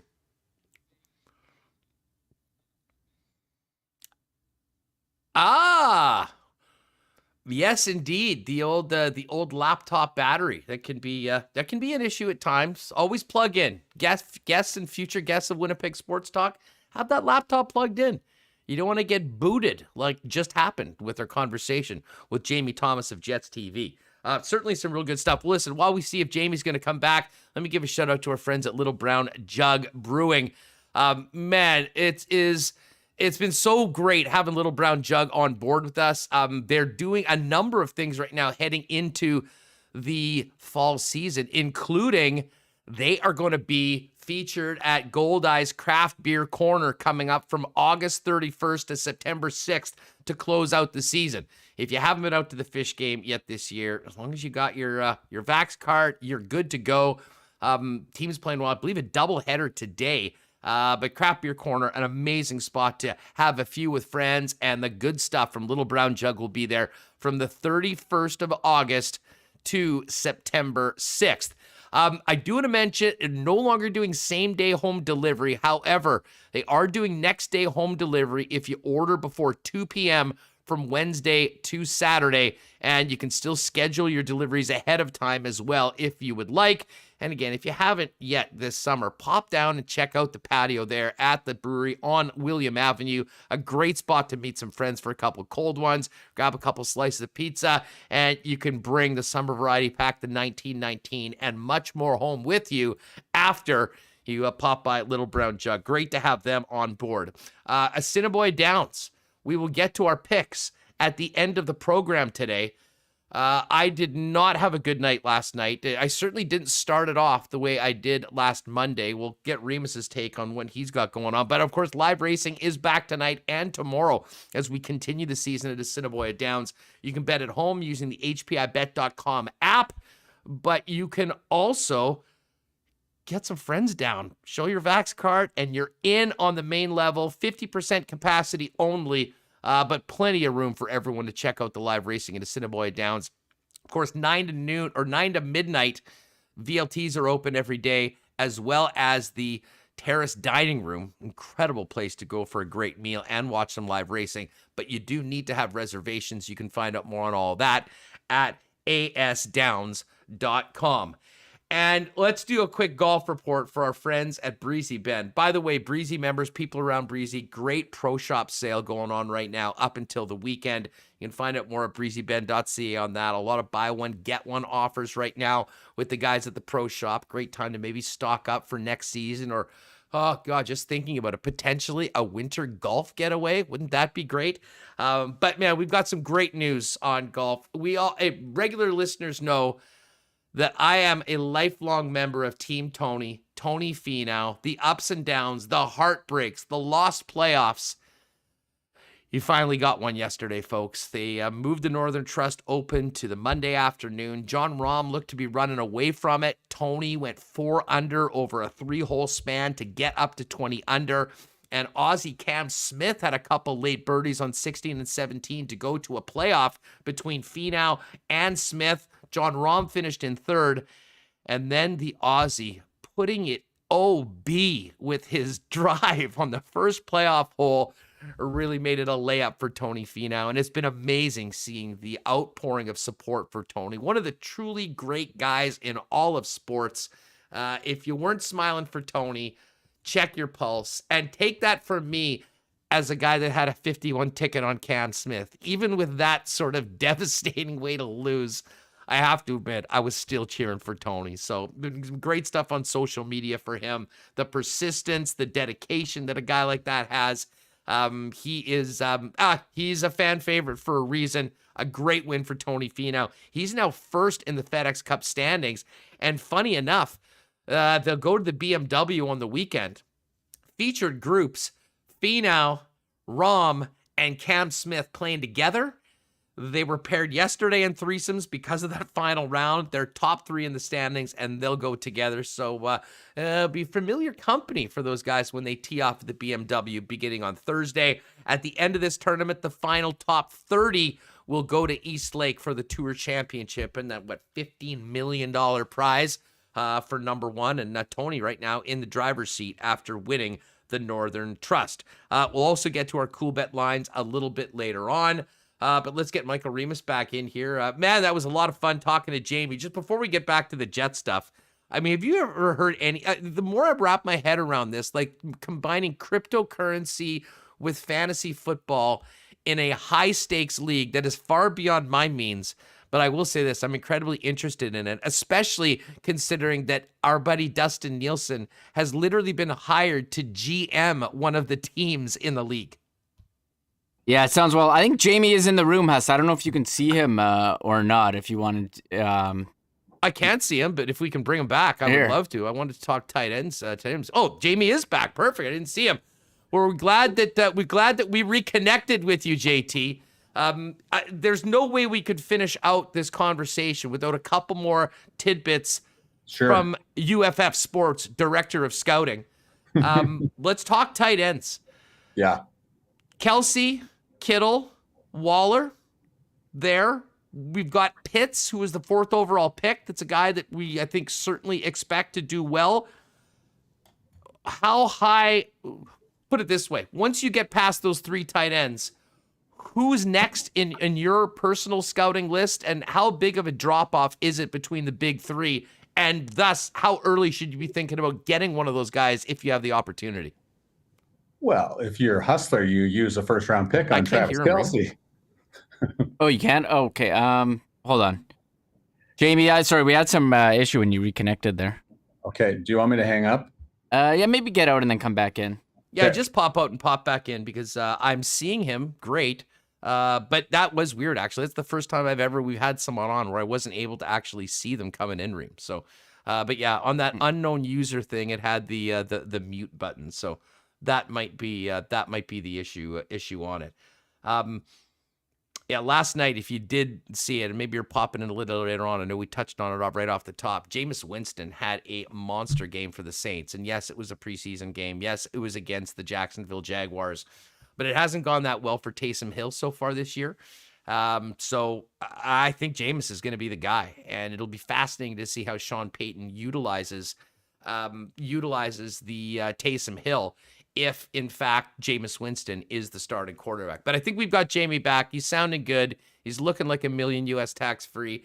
Let's get to the tight ends. Kelsey, Kittle, Waller. Yeah. Put it this way. Do you consider those three, first of all, in a tier? And after that, how significant is the drop-off in your mind?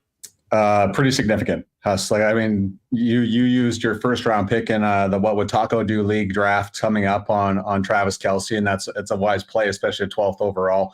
Yeah, Waller and Kittle are all alone by themselves with Kelce in that top tier. The second tier, it's quality, but there's a lot of question marks coming into it, where those other three are not. There's no questions following those guys at all. Mark Andrews from the Baltimore Ravens is kind of that number 4 guy, the top guy in the second tier. And that just, to me, there's always concern because of how much Lamar Jackson runs the football. Ordinarily, Andrews would be that kind of go-to guy in the red zone, but that's Lamar Jackson zone as well. But still, top guy in tier number 2.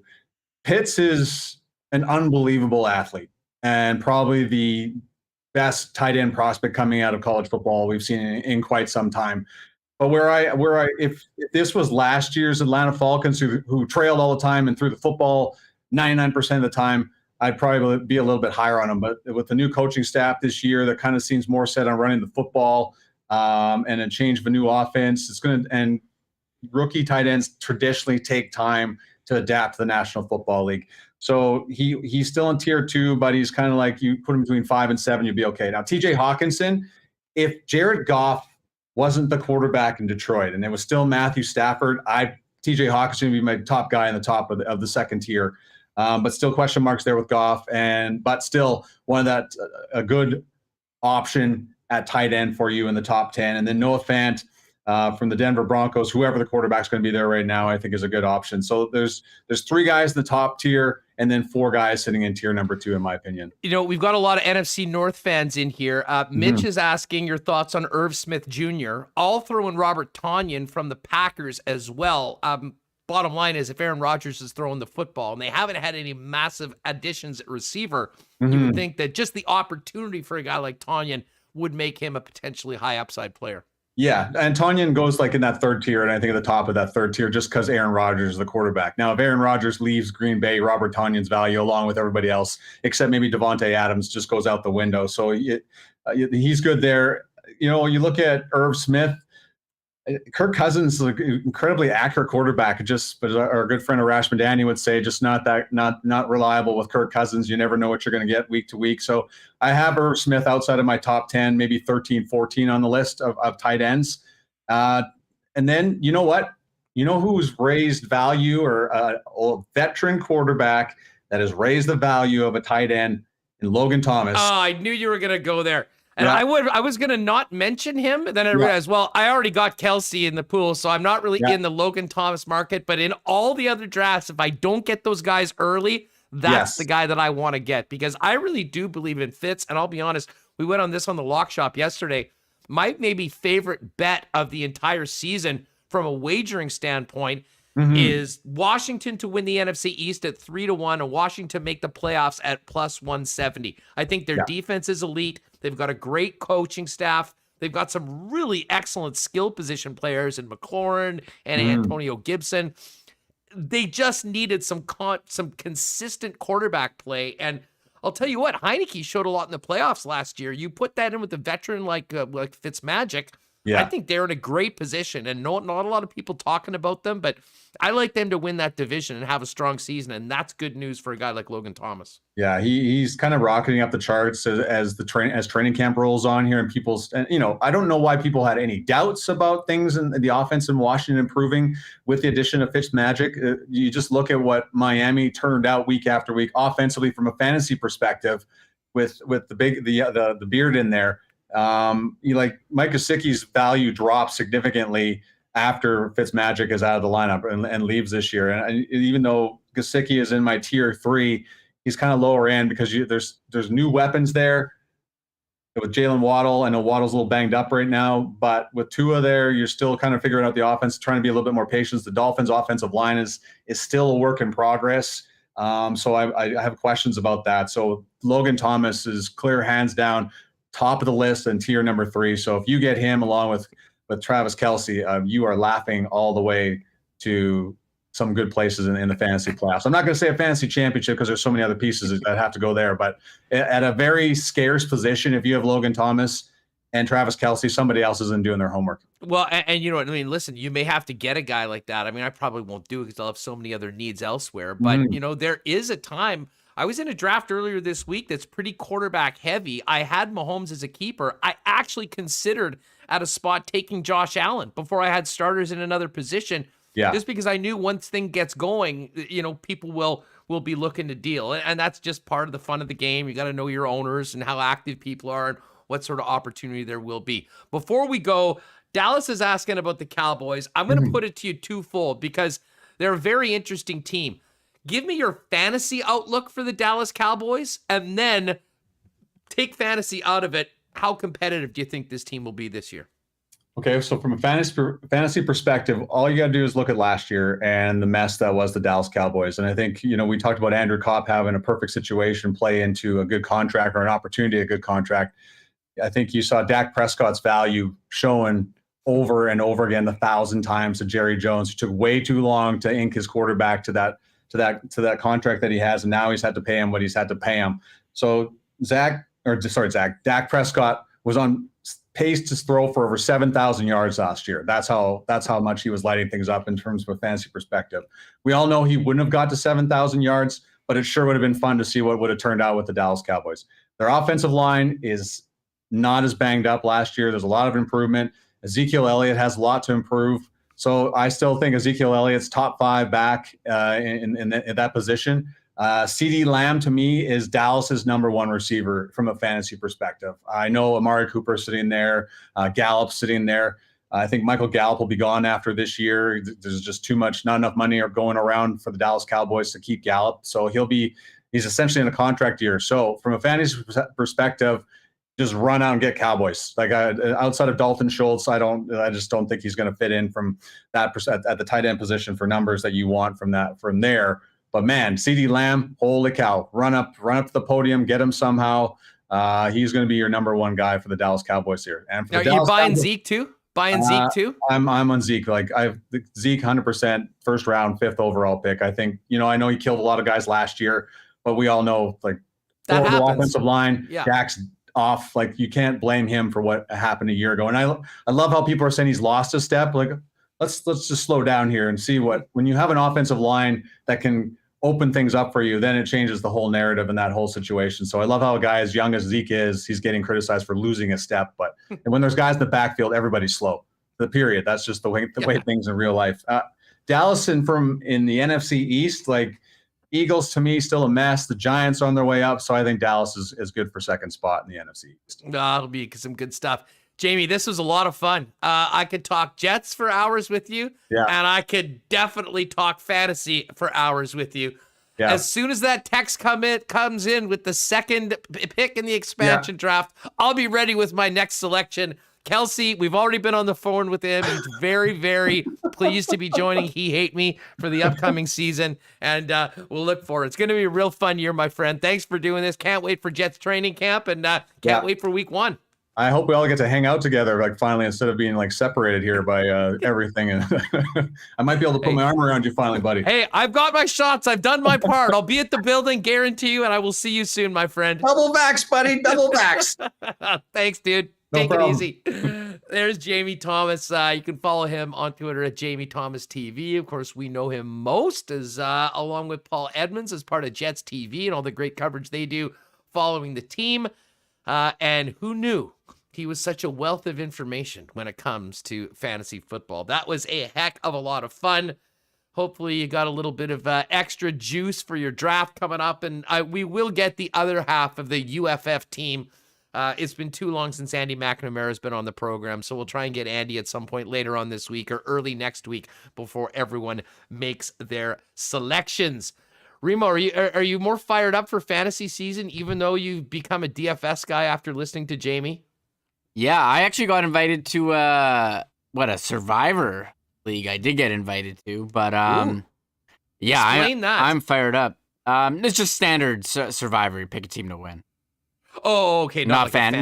Team. I mean, there's a lot of worst team every week gets booted, like the Eliminator. No, it's just like regular pick. Your Survivor pick'em pool. But as far as season long, I guess I'm fired up for it. Sure. I mean, I'm looking at everyone tweeting, "Oh, James Robinson is now an RB12. He's really shooting up after the Etienne injury, which happened at the start of the show." But yeah, it is draft season. I know Labor Day is always around there. Is a big week for drafts. People are doing drafts now, so we do try to be, we're both big fantasy guys, but we do like to provide that information for everyone out there. Everyone's talking about it right now. And, honestly, even if you aren't in a league, I mean, this all pertains to your teams and, who you're looking for to do well coming up in the season and all of that. I've been thinking a lot about how we could do a pool with people from Winnipeg Sports Talk. Same. For the upcoming season. And you know what? Now that I think of it, the Survivor pool might be the way to do it. Like, I think that's the simplest, easiest thing that we could do. We'll do a little bit of research and see if we could set that up relatively easily and get people, everyone throw in $10 or $20 or whatever. And then, just pick a team to win. Once you pick them, you can't pick them again. And once your team is out, you're out. And the last man standing gets the loot.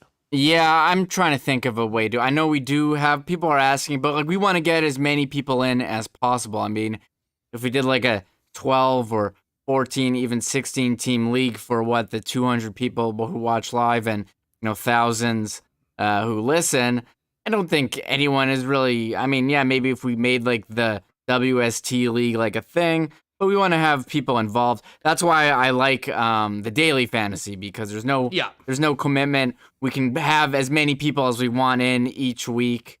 And, that's been going with the CFL. And we did have CFL weeks 1, 2, and 3. The week 4 contest is out. Go to your leagues page on DraftKings. And it'll show up there in the Winnipeg Sports Talk League. So I think in terms of getting as many people involved, I think daily fantasy is the way to go. But a lot of people like, season long leagues with their buddies or, whoever else. But as far as I think running a mass season long, I don't know. I don't know if that's our play. It's just tough to do. And that's why I think a Survivor, the Survivor, there's no limit to how many people are in it. Mm-hmm. It's about you don't have to be a fantasy player. You're literally, I think the Buccaneers are going to win this weekend. Yeah. That's my pick. And, we go from there. And of course, as you mentioned, we will do, and this is the great thing. We can expand the contest if we're feeling really early. NFL has always been the most popular when it comes to the daily fantasy DraftKings, and shout out to everyone that's been playing with us in the CFL pool. I just got in. I didn't realize that it was already listed right now. So we're 20 out of 40. Get in on that. That many? We'll probably easily be able to do 50-person contest for NFL easily right out of the gate. But as I said, we will work on that. I'd love to do a Survivor pool. I've been in a couple. But that would be something we'd be talking about every week coming out of Monday's action. Who is still alive? Who got screwed on the big upset of the week and whatnot? So it'll certainly be something that we can do going forward. We should get to the picks beforehand. We do have, I guess we've got some more Canada women's hockey coming up tonight, looking to go 3-0, taking on the Swiss this evening. And I guess while we're on the air right now, I haven't been paying attention to the tube, but I guess Team USA on right now. And we're all assuming that it'll be a collision course at the end, but it's really been interesting to see both USA and Canada. So many different players on these teams, Remo, since we've last seen them play. And I've been really impressed with the entertainment value of these games so far. Yeah, USA and IHF of Russia. I guess you can't call them The Russia. Rock.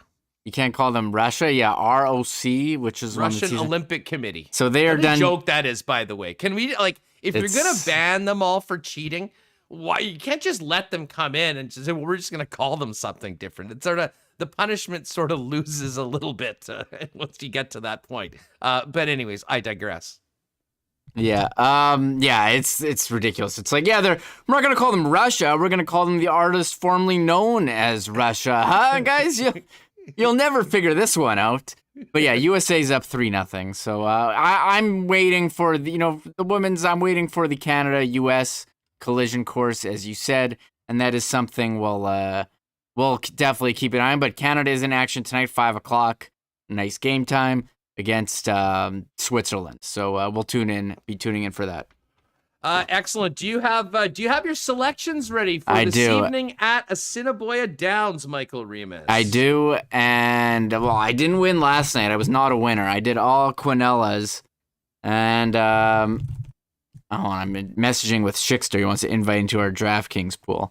I did all Quinellas last night, so that means you have to pick horse 1 and 2. 1 and 2 finishers can be any order.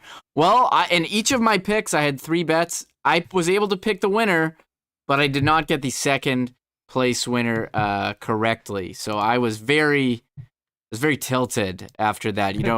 It's hard enough to pick. It's hard. So, one sec. Hold on. Let's see. I'm getting texts. All right. Let me go to my picks here. Race 2. Let's go. Race 2. This is I gotta put the stupid thing up. Hold on. And let's do this. There we go.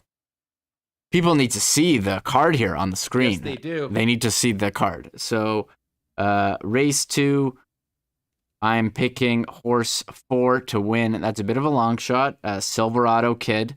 That is a $4 bet.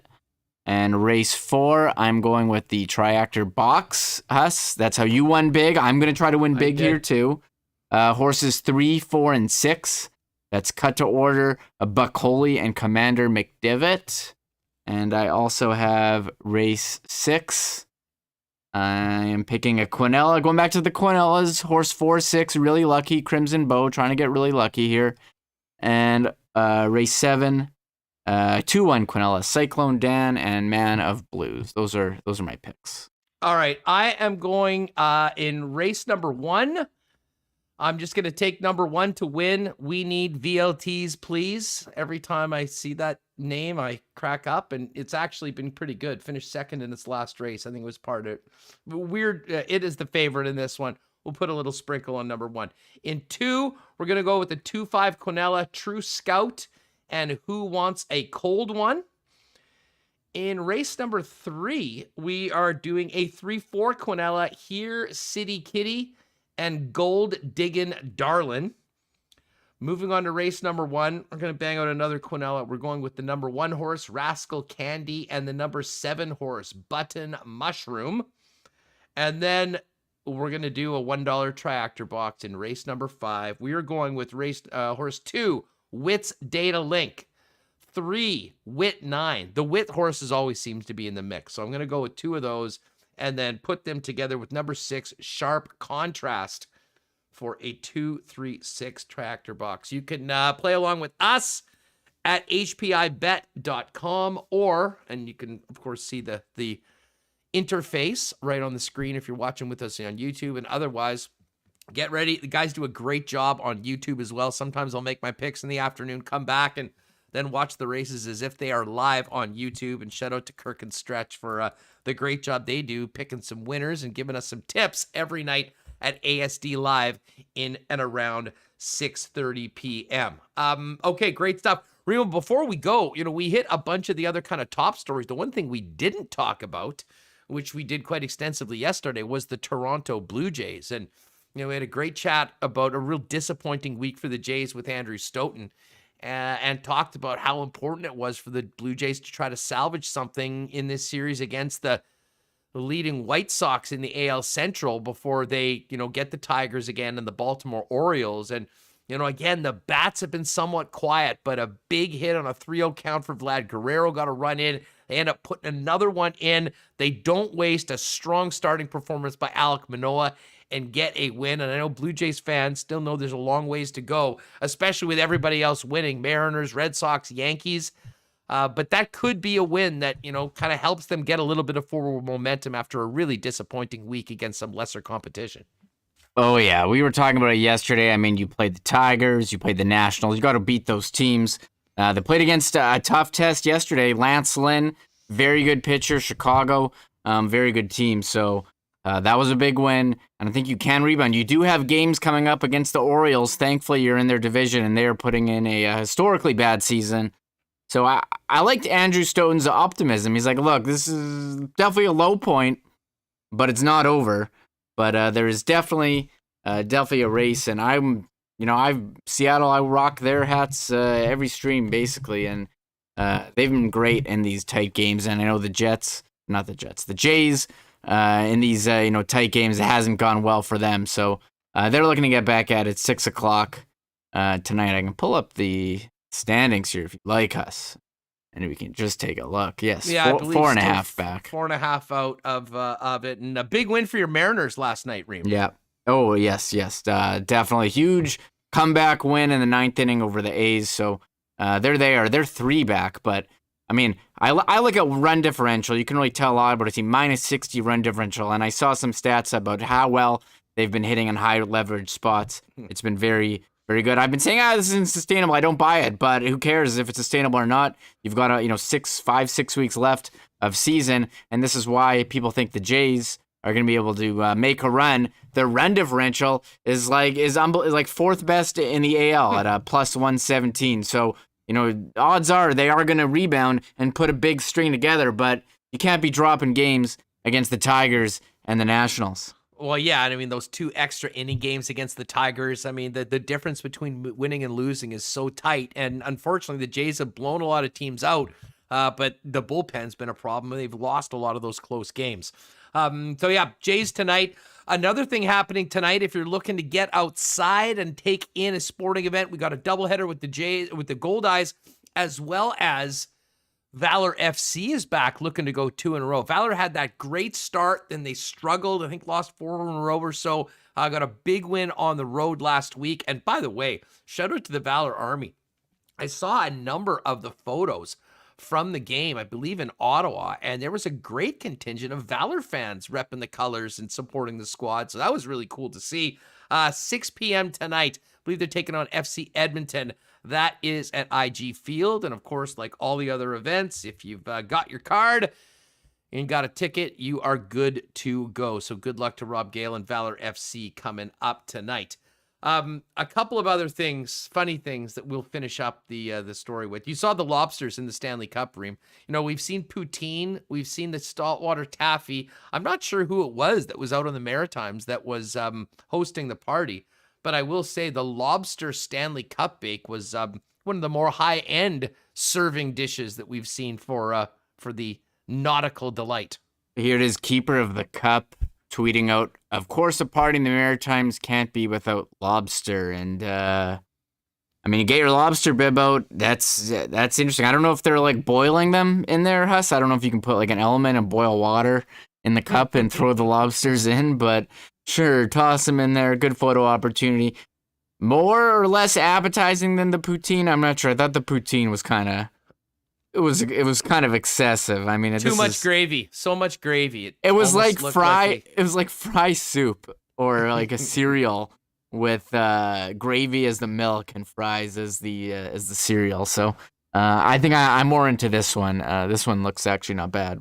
Now, a couple of things. Happy 76th birthday to Vince McMahon. Is that right?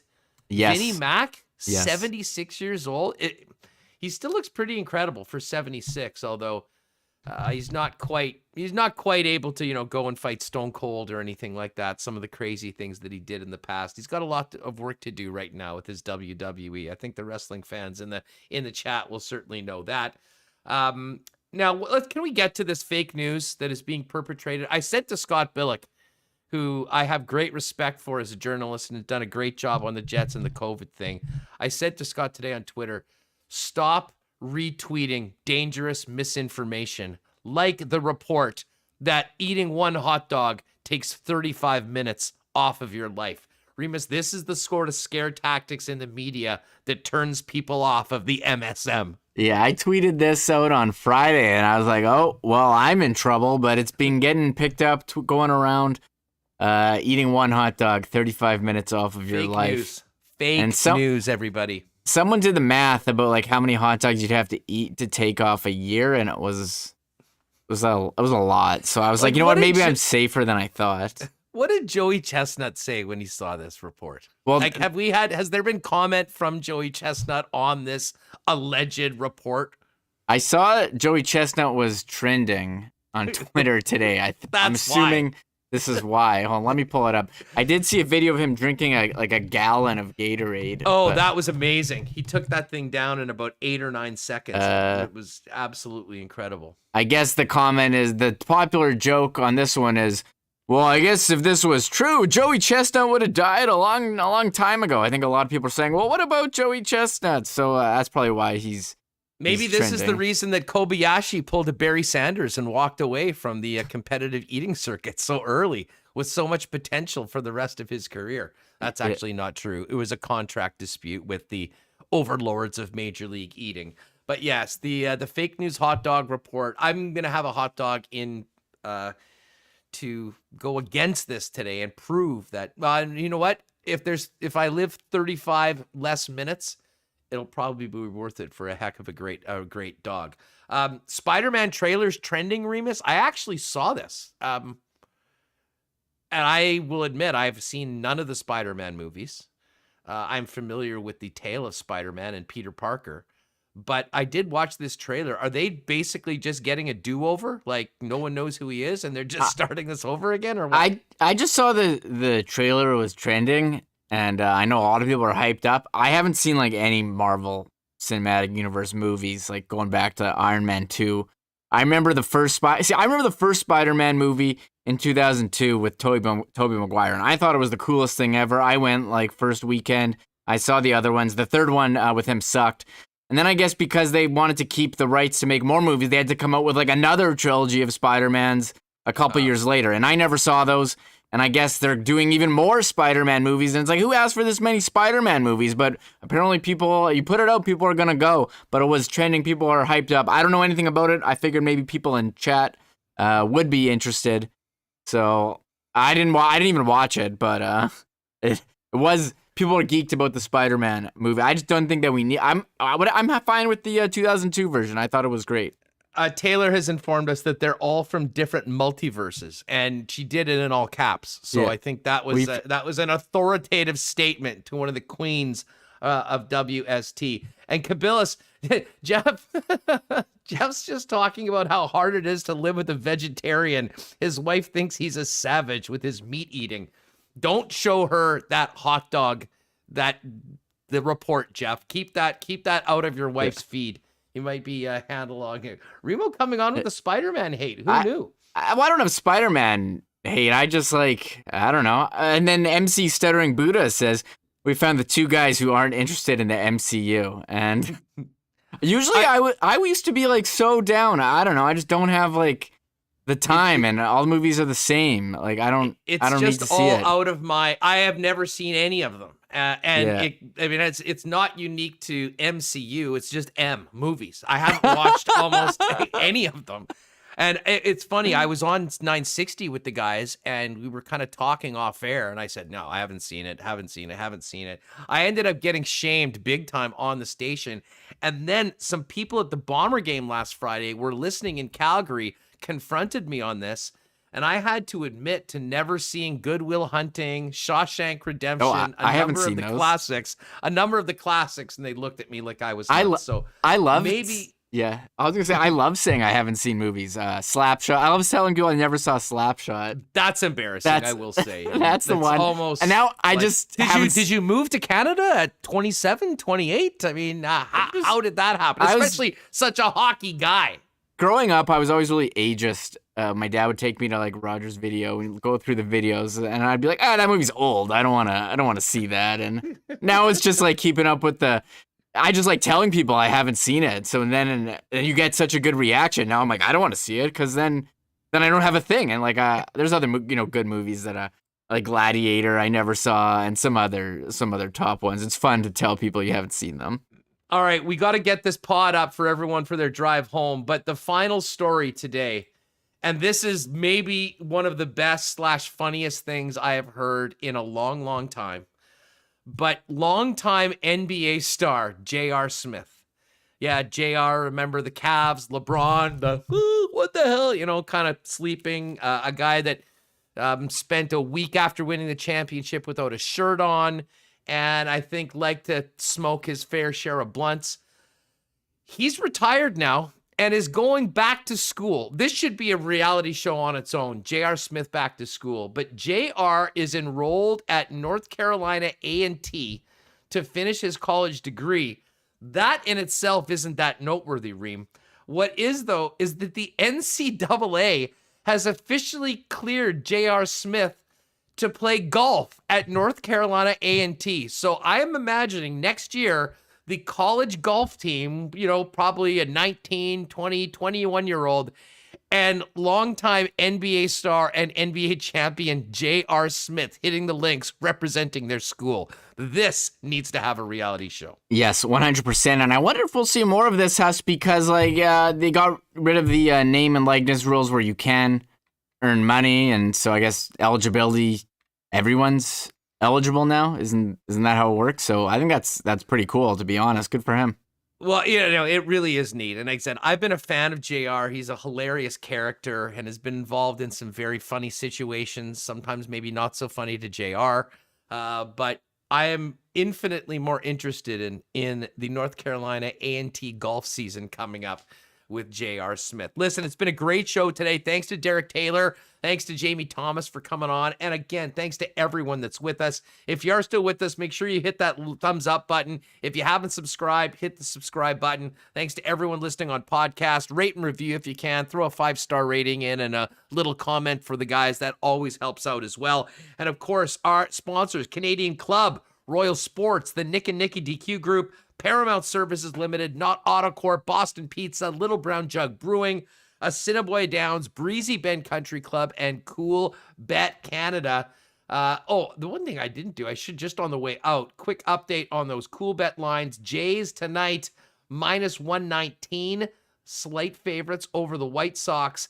And since we spoke yesterday, not a lot of movement right now in the Canadian Football League odds. Hamilton at Montreal, Alouettes. Basically, that's a straight up pick 'em right now. BC -1.5 point favorites at Ottawa, and the Bombers still 5.5 point favorites over Calgary. Although that over under has gone up a point. It opened at 41.5. It's now at 42.5. Again, you can use promo code WST at CoolBet for a 100% deposit up to $200 on your first deposit.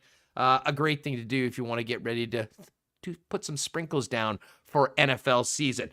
All right, for Michael Remis, I'm Andrew Paterson. Thanks for being with us, everybody. We'll see you tomorrow, 1 o'clock on Winnipeg Sports Talk Daily. Have a great night. Oh, my God! Oh! Shut it down! Let's go home! Thanks for tuning in to Winnipeg Sports Talk Daily. Make sure to subscribe on YouTube and your favorite podcast feed at winnipegsportstalk.com.